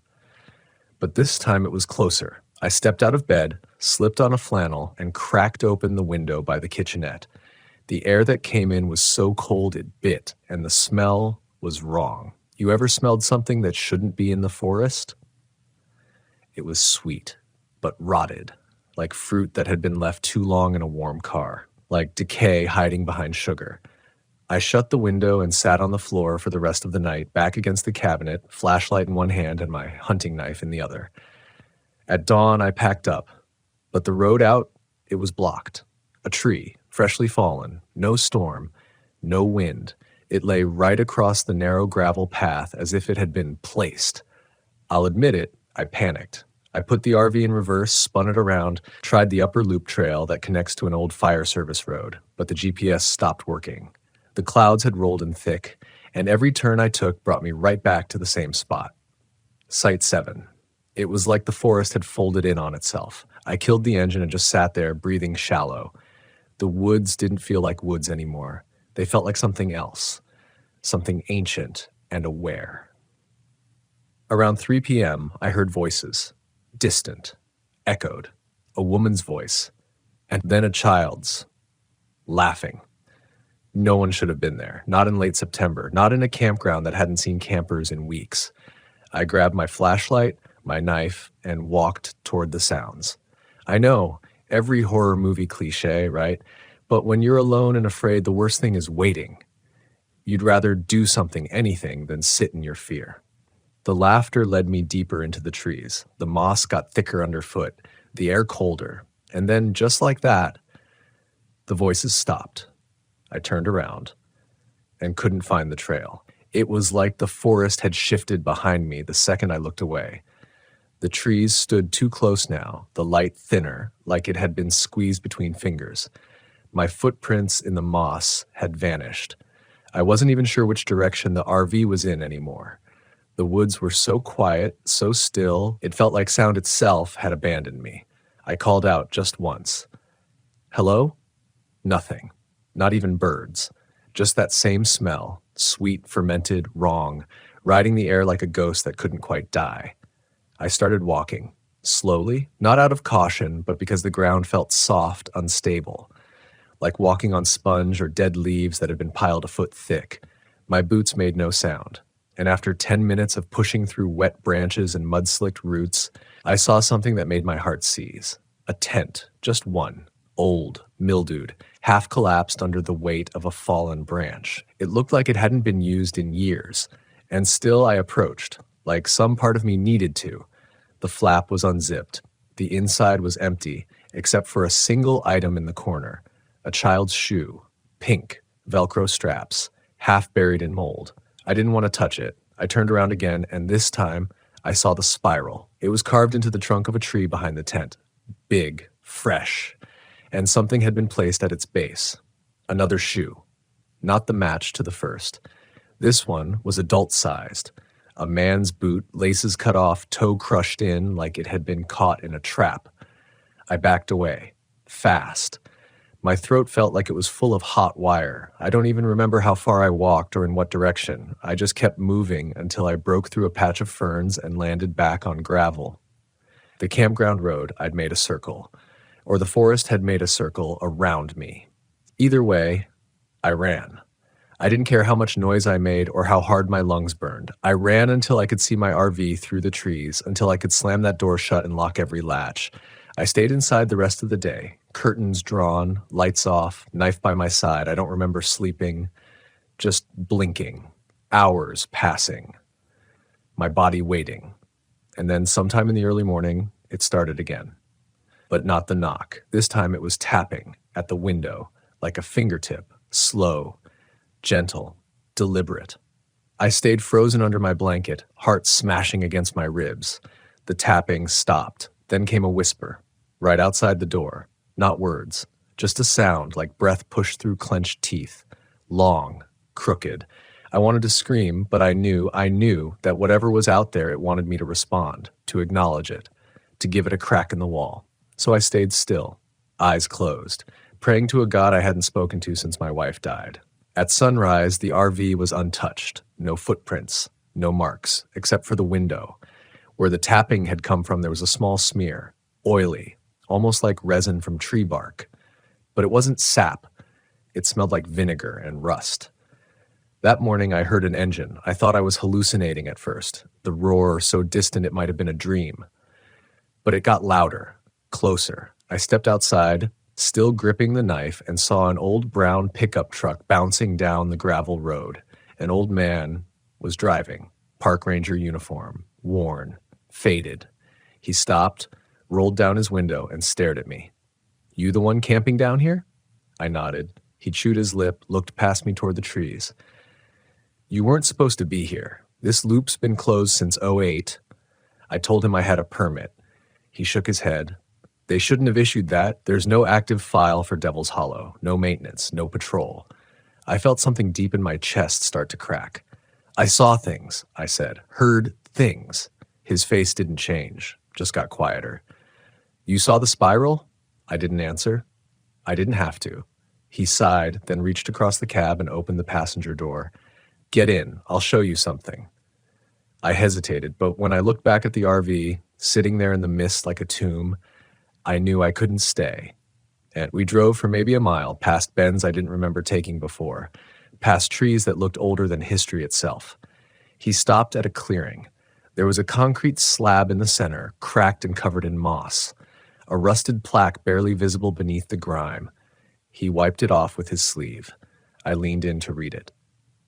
In memory of the Lane family, lost without trace, September 28th, 2008. 4 names, 2 adults, 2 children. I looked at the date. It was today, September 28th, 17 years ago. The old man lit a cigarette with hands that shook like brittle leaves. They were the last ones, camped right here, left behind everything but their shoes. I swallowed hard. People think this land is haunted, he said, but it ain't ghosts. Ghosts are echoes. This place listens, it waits, it feeds off people like you, grieving, untethered. I stared at the names again. Felt something move behind my ribs, like recognition, like dread being reborn. How do I get out? I whispered.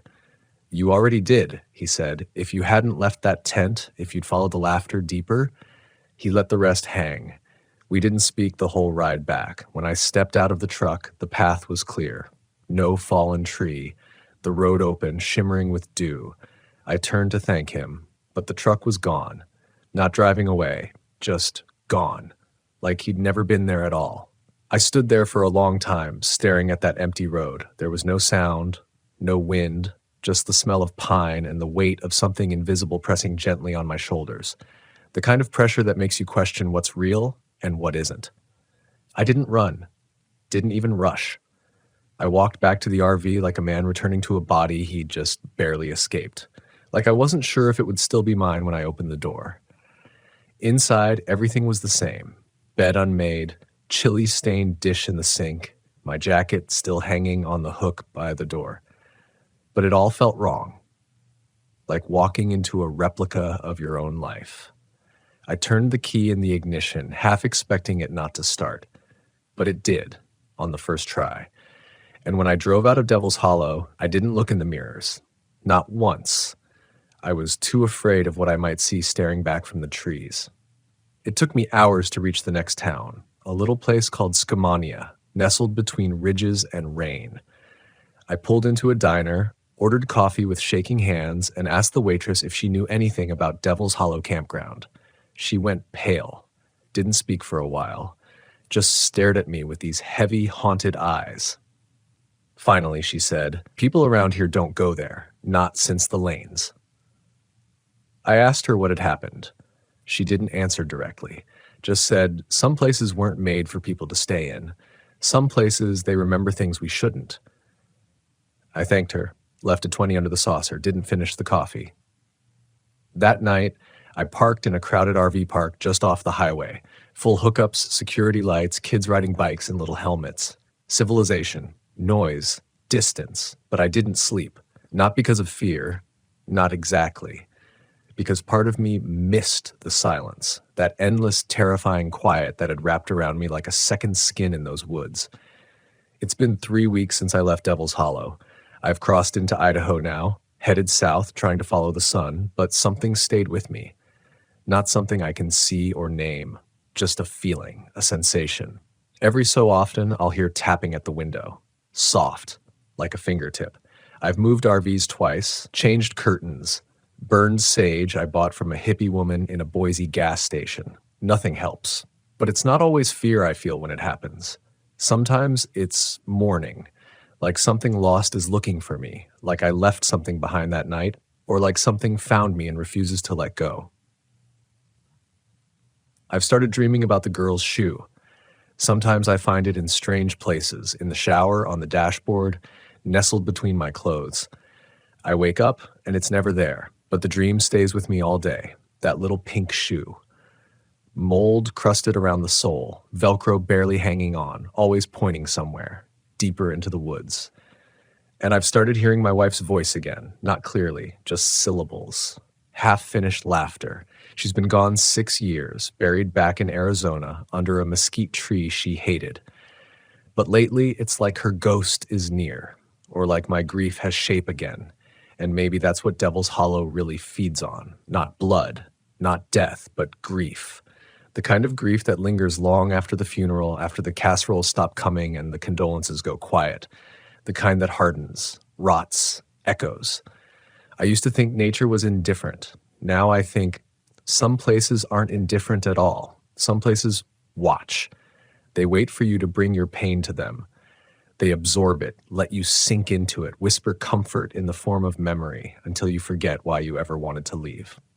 That's what I felt in those woods. Not evil. Invitation. A chance to disappear into your own sadness where no one can ask questions or pull you back. And the thing is, I wanted to stay. For a moment, I really did. That's what I can't stop thinking about. There was something seductive about that silence, about being nowhere, being no one. That forest didn't want to hurt me. It wanted me to let go. And I almost did. So why didn't I? Why did I step away from the laughter instead of toward it? Why did I run from the knock instead of open the door? I don't have a clean answer. Maybe it was instinct. Maybe it was the way the air turned sour right before the knock, like death had stepped too close. Or maybe it was something older, buried in me. Some stubborn human reflex to survive, to pull yourself out of your own grief long enough to breathe. All I know is, not everyone does. Not everyone makes it out of places like that. There are trails out there that never appear on maps.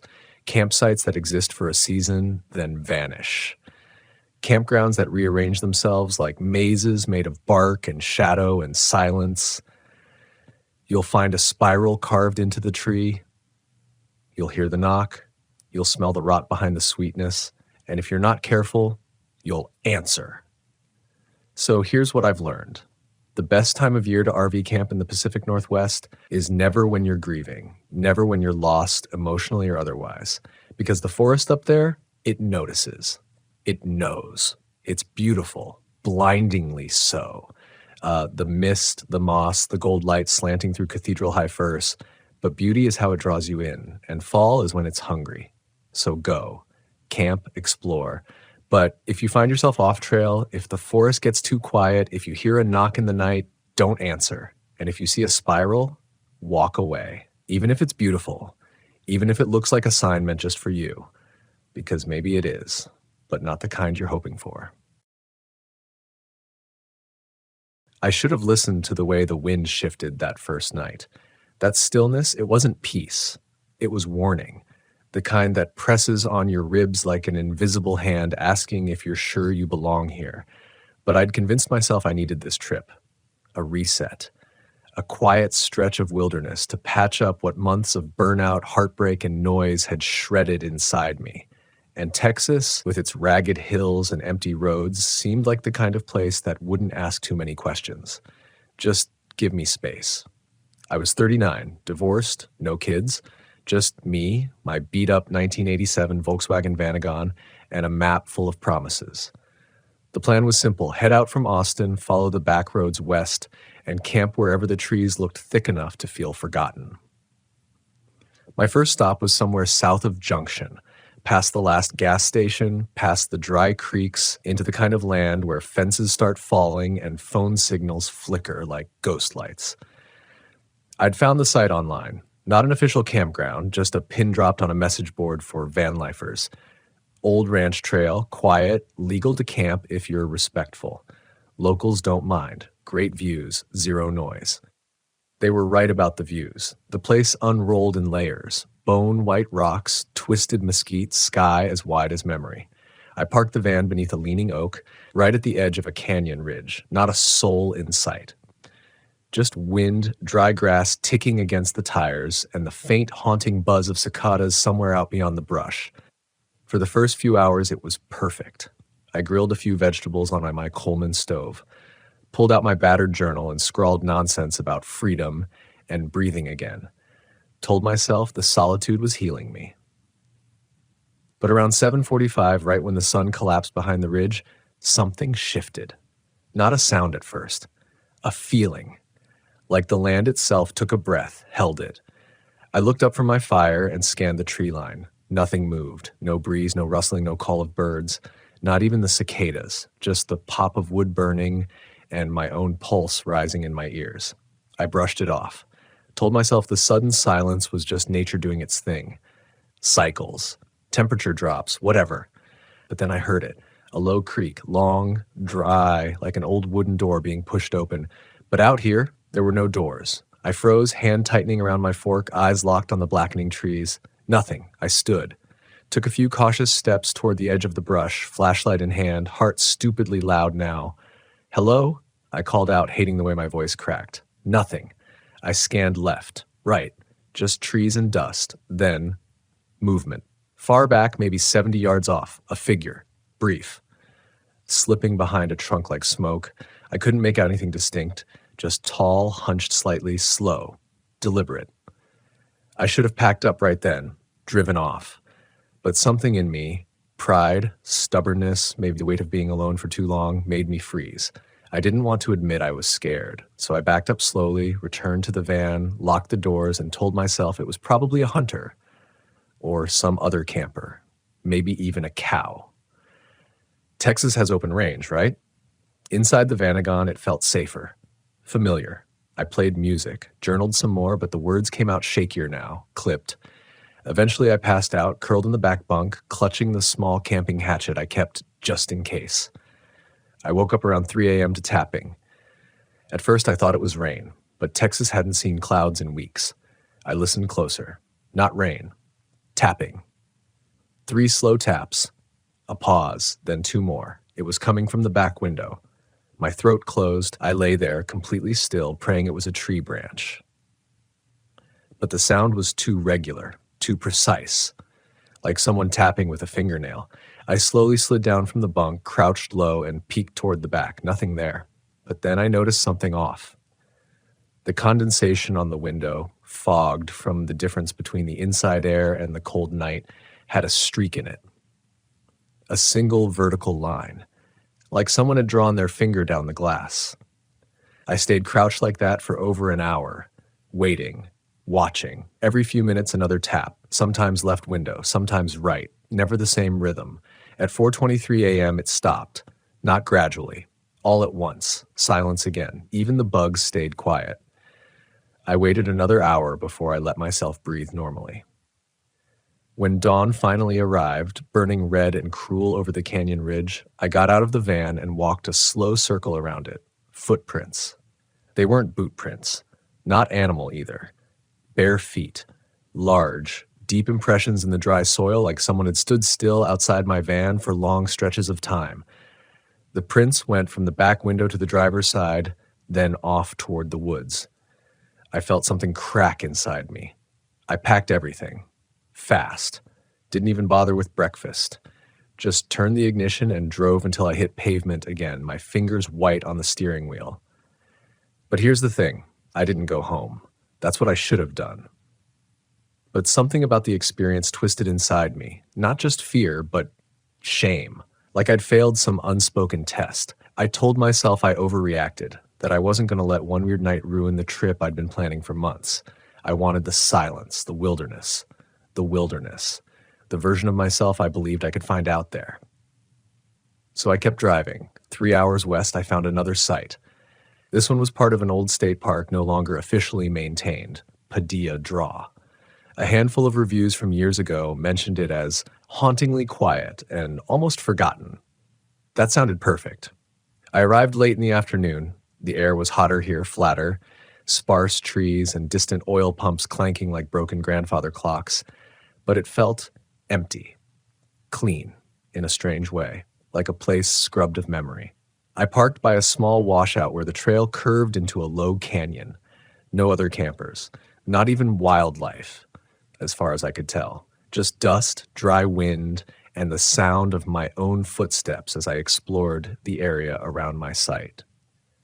That night, I lit another fire, tried to settle my nerves, made tea on the tiny propane stove and stared into the flames, willing myself to believe that the night before had been some hallucination, sleep deprivation, residual stress from the divorce, anything but real. Then, from behind the rocks, just past the fire's reach, I heard breathing.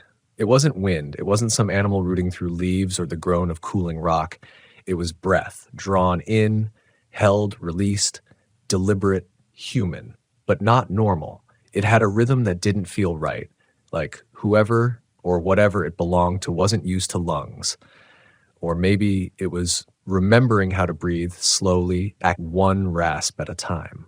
I didn't move at first. Just sat by the fire, trying to keep my face still, like maybe if I didn't flinch, the night would lose interest in me. I tried to convince myself it was nothing, that the mind hears patterns in chaos. But I could feel it now. The hair on my forearms stood up, my skin tightening with a kind of ancestral knowing. There was someone behind those rocks.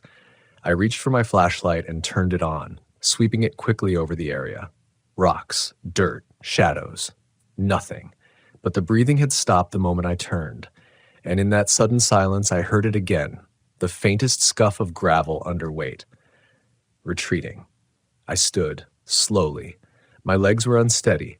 I told myself I wouldn't run this time, that I wouldn't let fear dictate the shape of this trip. I walked toward the rocks. Careful, quiet, flashlight out in front like a sword, my heart thudding in my chest like a drum calling something ancient awake. I made it maybe 15 feet before I saw it. At first, it didn't register, just a low mound in the dirt, too round to be natural. I stepped closer, bent down. My light trembled in my hand. It was a pile of clothing, folded, meticulously. A shirt, torn at the collar, jeans, hiking boots placed side by side, but no pack, no wallet, no sign of the person who'd been wearing them, just a bundle of worn human fabric laid out like an offering in the dust. I backed away, and that's when I noticed the carvings.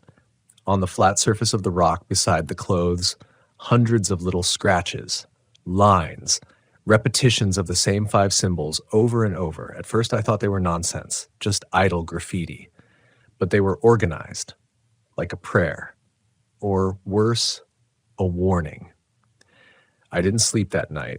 I left the fire burning long past midnight, then crawled into the van, locked every door, and curled into the back seat with the curtains drawn tight. I didn't even journal. I didn't want to mark anything, didn't want to give the place more words to feed on. Around 2 a.m., something brushed against the side of the van. Not wind, not a branch, a drag, a slow, deliberate drag, like someone letting their hand trace the metal. I didn't move. Then 3 knocks, right beside the back window. Not tapping this time, knocks. Hard. I held my breath, counted seconds, 100, maybe more. And then whispers, soft, sliding through the seams in the van like smoke. I couldn't make out the words, but they weren't in English, or maybe they weren't words at all, just syllables trying to remember how to be human again. Then, silence. When the sun rose, I got out and checked the van. Handprints. Dozens of them. Some small, child-sized, others massive, spread across the side windows like something had leaned its full weight against the glass. All of them muddy, as if whoever left them had been crawling through the dry wash nearby. I knew then I wasn't being messed with. This wasn't a prank. It wasn't locals. Something out here was watching, and worse, it remembered me. Because on the rear panel of the van, in that same mud, someone had drawn one of the 5 symbols from the rock, a kind of loop intersected by 3 lines, the same one I'd seen repeated over and over the night before. I left, didn't even check my oil, just drove. At first I told myself I'd go home, pull the plug, call it what it was, a mistake, a bad choice by someone who thought solitude was therapy. But I didn't go home. I couldn't, because somewhere deep inside I felt it. This wasn't going to end just because I left. Whatever I had brushed against in that canyon, whatever had been trailing me since the first sight, was still with me. In the van, or maybe in me. I drove for 6 hours, ended up near the Devil's River, one of the most isolated places in Texas. No towns, no people, just scrubland, water, and wind that smells like stone. I figured if I could make it through one more night, just one more, maybe it would break whatever hold this place had on me. Maybe I could face it, strip it of its power. I found a spot by the edge of a limestone cliff. The river below was dark, slow-moving, and quiet. No noise. No birds, not even the usual chirp of frogs. I set up camp, but something was different now. The air felt thinner, the shadows longer, even before dusk. As I gathered wood for the fire, I spotted something hanging from a low mesquite branch. At first, I thought it was trash, old plastic, But when I got closer, I saw it was a photograph, sun-bleached, curled at the corners. Someone had tied it to the branch with twine, a Polaroid. The image was grainy, distorted by age, but you could still make out the shape of a person standing by a riverbank. No face, just a blur where the head should have been. On the back, scrawled in faded marker, "He comes when you're alone." I dropped it. I should have left it there, but something made me turn it over one more time, just to make sure I wasn't imagining it. This time, I noticed something else. Just faintly, in the corner of the image, nearly invisible in the light, was my van, parked right at the river's edge. Same rust spots, same license plate. But that photo was old. Decades, maybe. And I hadn't taken it. I stood there, staring at the photo with that terrible river dragging its shadow across the rocks behind me, and felt something ancient and cold bloom inside my chest.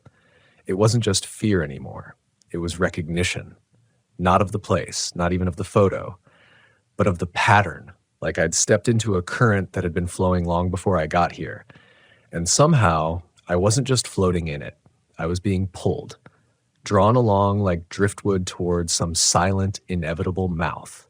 And that van, my van, sitting there in that Polaroid, half disappeared by time, felt like a piece of proof I didn't want to understand. It told me I'd already been here before, that this wasn't just a story happening to me. I might have always been a part of it. That night, I didn't bother with a fire.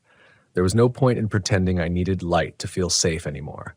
Fire wouldn't protect me from something that knew me, knew my habits, knew how close I slept to the wall, knew what frequency of knocks would freeze my blood without shattering my bones.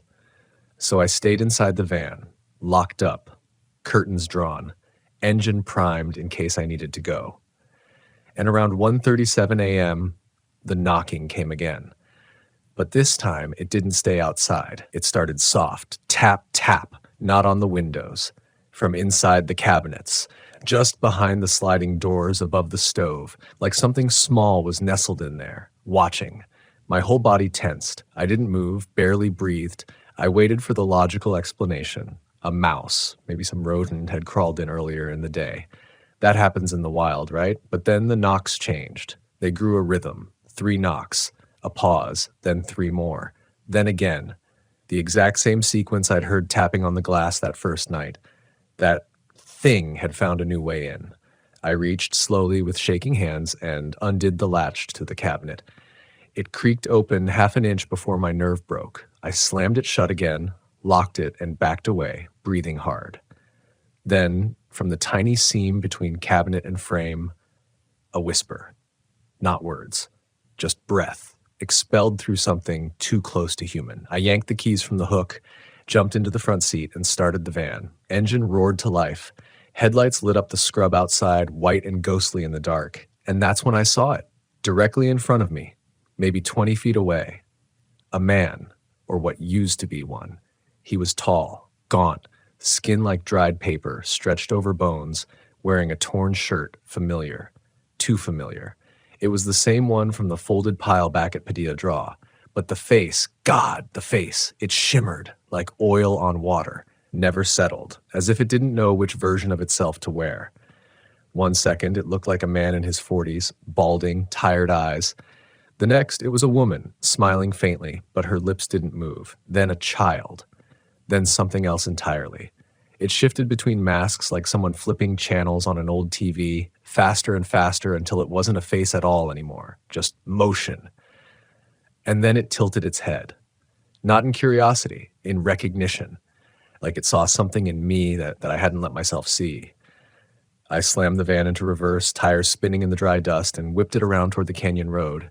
Didn't check the map, didn't think about the risk, just drove, hard, fast, like if I could put enough distance between us, I might still break free. But in the rearview mirror, I saw the shape still standing there, not moving, not chasing, just watching, like it didn't need to follow, like it knew I'd come back, because the truth had finally started to settle. This thing, whatever it was, wasn't just haunting the campsite. It wasn't bound to the rocks or the trees or the dry Texas dirt. It was tied to me. Or maybe to people like me. People who were already lost before they ever came into the wilderness. People with old wounds still open beneath their skin. Who believed that isolation might heal what community had failed to, that the woods might be kinder than the world they left behind. I drove for 3 hours, hit a tiny town with a single gas station and a blinking traffic light, parked under a faded sign that said Jesus saves, and watched the sky start to lighten, and still, I didn't feel safe. I kept waiting to see its face in the mirror, in the shadows, in the reflection of the gas station window, but it didn't come. Not that night. Instead, I started dreaming about it. Every time I closed my eyes, there it was, closer, clearer. But worse, it was speaking now, not in some demonic tongue, not in whispers, in my own voice, repeating my thoughts back to me, the darkest ones, the ones I didn't even write in my journal, the things I'd hidden behind cheap optimism and long drives. You wanted silence, it said. Now listen. I stopped driving for a while, parked the van at a cheap RV site just outside of Ozona. There was a fence, a bathhouse, and a soda machine that buzzed like a hive of dying bees. It wasn't beautiful. It wasn't wild, and that's exactly why I chose it. I told myself I needed a break, that I could ground myself in the mundane. But in truth, I was afraid, not of the creature, not even of the dreams. I was afraid of the quiet, afraid of the version of myself I'd let slip out on those dirt roads. I started avoiding mirrors, not just because I was scared of what might be behind me, though that never left, but because my own reflection didn't feel entirely mine. There were moments, tiny ones, where I'd catch something wrong. The expression didn't match my thoughts. A smile that felt a second too slow. A twitch in my jaw I couldn't explain. One night I stood brushing my teeth in the communal bathroom. It was nearly empty. Just the hum of old fluorescent lights and the rusted sound of water dripping in the next stall. I leaned forward, spat, looked up, and my reflection was still brushing. It was only for a split second, maybe less, but it was long enough. I didn't scream, didn't throw anything. I just stared, cold crawling up the back of my neck like a slow infection. The reflection stopped brushing, blinked once, and grinned. I turned away before I could see what it did next. I didn't sleep in the van that night. Couldn't. I lay in a hammock near the rec area and stared at the stars, hoping that the distance between me and the metal walls might buy me one clean breath. And for a while, I convinced myself it had worked. Until I woke up, flat on my back, in the dirt, not in the hammock, not even near it. On the ground behind the bathhouse. I had no memory of getting there, no scratches, no bruises, just dust on my clothes, a smell in my nostrils like burnt paper and moss. And beside me, pressed into the soil like a stamp, was the same looped symbol from the canyon rocks. 3 lines, 1 arc, like an eye turned inward. I left the RV park that morning, didn't pack, didn't pay, just drove. Again. And something broke in me on that drive. Because I didn't pick a direction this time. I didn't check a map or follow a sign. I just followed pull. Like some part of me knew where this had to go, like I was being reeled in. The roads got thinner, the radio stopped working, my phone lost signal, and then somewhere south of Sonora, I found the place. It wasn't marked, wasn't on the map. But the dirt road split left off the main highway, and something inside me whispered, "Here." I turned. Drove for miles. Dust curling behind me like a ghost unspooling, until finally I reached a clearing. Open, empty, surrounded by twisted oak and juniper. The sky overhead darkened without clouds, just dimmed, like something had swallowed the sun whole. I parked, turned off the van, stepped out, silence, and then a sound I hadn't heard in days, the knock. But this time not on the van, on the ground, 3 times, beneath my feet. I knelt down, brushed away the loose rock, and found it. A hatch. Rust-covered. Built into the dirt like a bunker, a single ring handle in the center. Logic screamed at me to walk away, to run, to drive until the sun came up or my tires blew. But I opened it because I had to know. I had to understand what it wanted from me. The stairs led down into darkness. The air was darkness. The air was cold, but still, no moisture, no mildew, just dry, stale memory. I clicked on my flashlight, descended, and found a room, just one, 10 by 10 maybe, Bare concrete walls, a rusted cot, a table, and nailed into the far wall photographs, hundreds of them, all Polaroids. All decayed, faces staring back, men, women, children, all posed in front of vans, campers, tents, all alone. And in every photo, somewhere, hidden in the corners or in the background or reflected in a window, it was there. Sometimes a shadow behind a tree, sometimes a figure in the water, sometimes just eyes, two dark points of hunger and waiting, and there, centered among the rest, was mine. A photo I had never taken. Me, sitting by the fire that first night, looking tired, blank, oblivious. And behind me in the dark, the face, shimmering, melting, wearing the smile of someone I used to love. I dropped the flashlight, sank to my knees, and I finally understood. This thing didn't want to kill me. It wanted to wear me, to live in my skin, to slide into the seams of my loneliness and stretch out, to become me so slowly I wouldn't notice. And it was already doing it. Had been doing it since the first night I heard the knock. The dream voice, the misaligned reflection, the forgotten hours, the unease. That wasn't fear. It was displacement. A slow erosion of self. I don't remember climbing out of the hatch. One moment I was on the floor of that concrete tomb, breath shivering in my lungs, every inch of me aware that something had been living in me, steering me, little by little. And the next, I was back in the van, sitting upright, engine off, curtains drawn. I didn't know how long I'd been there. Hours? A day? Time had bent into soft, something that pulsed around me instead of flowing past. When I opened the curtains, I saw no trees, no road, no sky, just fog, thick, chalk-colored, so dense it looked solid, like a blanket pulled across the world. And in that moment, I realized I wasn't in Texas anymore. Not in the way we think of a place with borders, towns, coordinates. I was in its space now. It had carved this pocket out for me, shaped a world that looked just enough like mine to trick my senses, but where rules didn't hold. A place built from memory, from weakness, from everything I had tried to outrun. I stepped outside. The air felt heavy, like it hadn't been breathed in years. The ground was soft, not with mud, but with ash. I knelt, picked some up. It sifted through my fingers like old bone dust. And then I heard it again. The knock. But not distant, not from under the van. From inside me. A thud, deep, subdermal. Like a second heartbeat, slower, off rhythm. I clutched my chest, staggered backward, fell to my knees, tried to breathe through it, but each breath felt shared like I wasn't the only one drawing it in. Then came the whisper. No longer external, not in dreams. It was inside my skull now. You're tired of being alone. I shook my head. No. You came out here to disappear. No. Let me carry you. It wasn't asking anymore. It was offering, not death, relief. And God help me. Some part of me wanted it. Because the truth is, I hadn't been running from the world.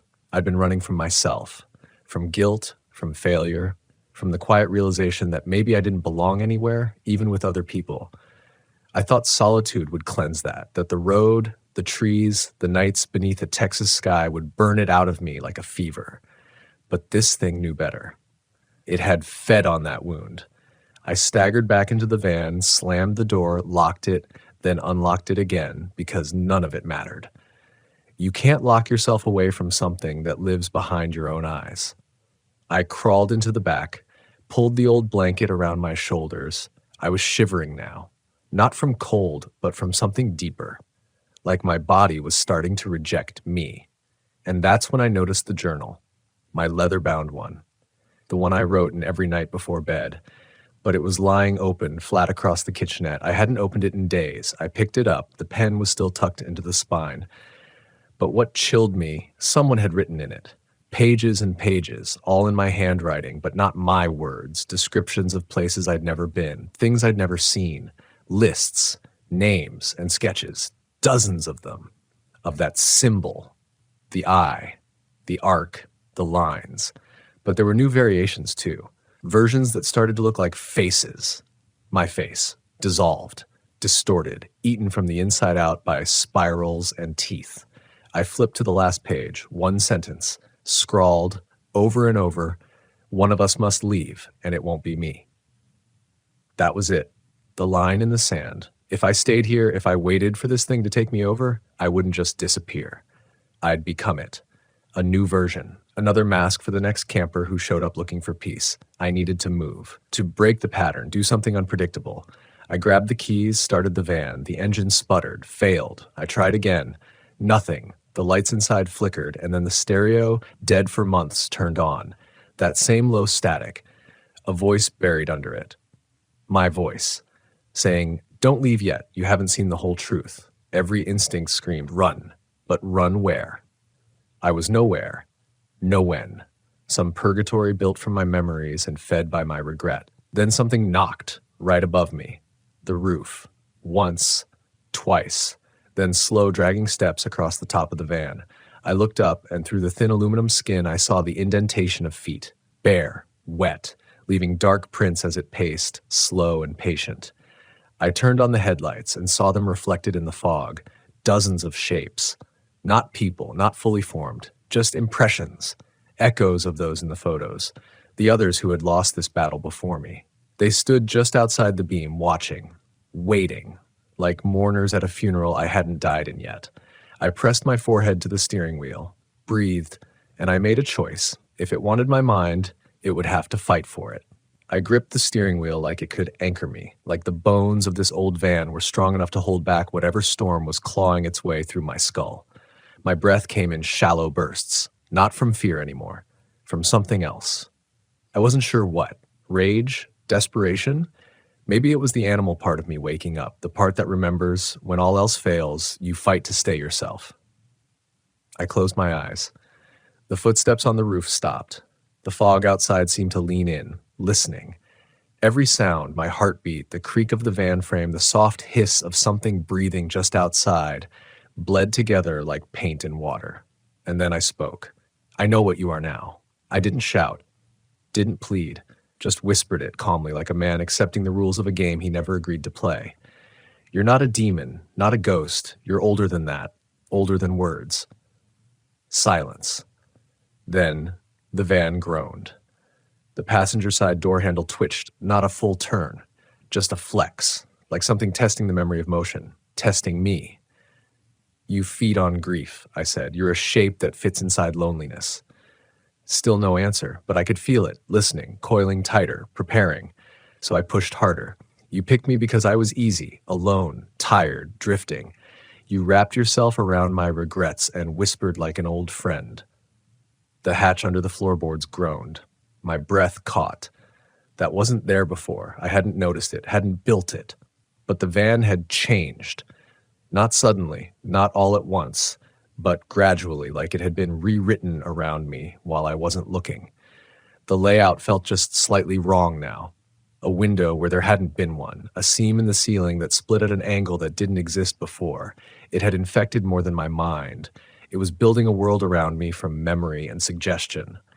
And now the floor had a hatch. I crawled toward it. Something inside me already knew what I'd find. And still I opened it. Inside was dirt, but not dirt. A crawl space, earthen, narrow, barely wide enough for me to slip through. And carved into the walls of that space, etched with fingernails or bones or whatever came before language, were names, dozens of them. Some were scratched out, others smudged. One stood out clear, mine. And beneath it, the outline of a handprint, pressed into the clay, identical to mine. That's when I understood. This wasn't the first time. Not just for me, but for the thing inside me. This wasn't its beginning. It had done this before, dozens of times. Hundreds, maybe. It found people like me, frayed, detached, drifting through wilderness with engines humming and hearts hollowed out, and it wore them. One trip, one dream, one van at a time. But maybe, just maybe, none of them had made it to this part. Maybe no one had seen the room and come back aware enough to act. I backed away from the hatch, shut it, and for the first time I didn't feel powerless. I felt angry. You think fear is the end of the road, that once it's inside you, there's no return. But fear isn't the thing that kills you, it's resignation, and I refused to give this thing what it wanted. So I took out my journal, the one it had written in. I flipped to the back, and I wrote something new. "I am not yours. You are not me. You will leave. I read it out loud, and the knock returned. Harder, violent, not beneath me this time. Inside my head, like someone pounding on the walls of my skull from the inside. I fell to the floor, screaming. It hurt like my thoughts were splitting open, like my memories were being rearranged, filed, and erased in real time. I couldn't breathe. I couldn't remember my name. But somewhere deeper than the pain, deeper than the screams and the pressure and the shadows that danced on the inside of my eyelids, I heard my own voice. The real one. You have to stand up. You have to finish the drive. So I did. I clawed my way back into the driver's seat. Started the engine. It roared. The fog outside didn't move, but the shapes did. They rushed forward, dozens of them, slamming into the side of the van, shrieking without sound, clawing at the metal like rats trapped in a burning house. I floored it. The tires screamed. The van lurched forward, crashing through the fog, and in that moment, I knew there was no road. There was only intention. The van bucked. The windows cracked, but I didn't stop. Because that was the only rule left. Don't stop. Not until the world took shape again. Not until the lie gave way to truth. Not until I could see the sun. And just when I thought the van would split in half, the fog broke. The world came rushing back. Mesquite trees, distant ridgelines, dry air and hard light, and silence, real silence. No whisper, no knock. Just the groan of the van engine and my own breath shaking like a baby deer. I drove until the gas ran out, parked on a patch of highway just outside Del Rio, didn't look back, didn't open the journal again. I buried it in the desert and sat there in the silence until I remembered how to feel human again. I didn't move for a long time, just sat there in the front seat of the van, hands still resting on the wheel, that feeling every vibration of the engine cooling down like it was the only thing left keeping me tethered to this world. My ears rang. My chest throbbed with a phantom echo. It felt like there was still something inside me, but quieter now. Not whispering, not pulling, just waiting. But I knew what it was. Not the thing. Me, that damaged, rootless version of myself I'd carried into the wild like a passenger too scared to speak. The one I kept hiding behind campfire stories and sunsets and quiet mornings with strong coffee and wide open skies. I thought the road would fix me. But the truth, the road doesn't heal what you don't face. It just gives the darkness more space to grow.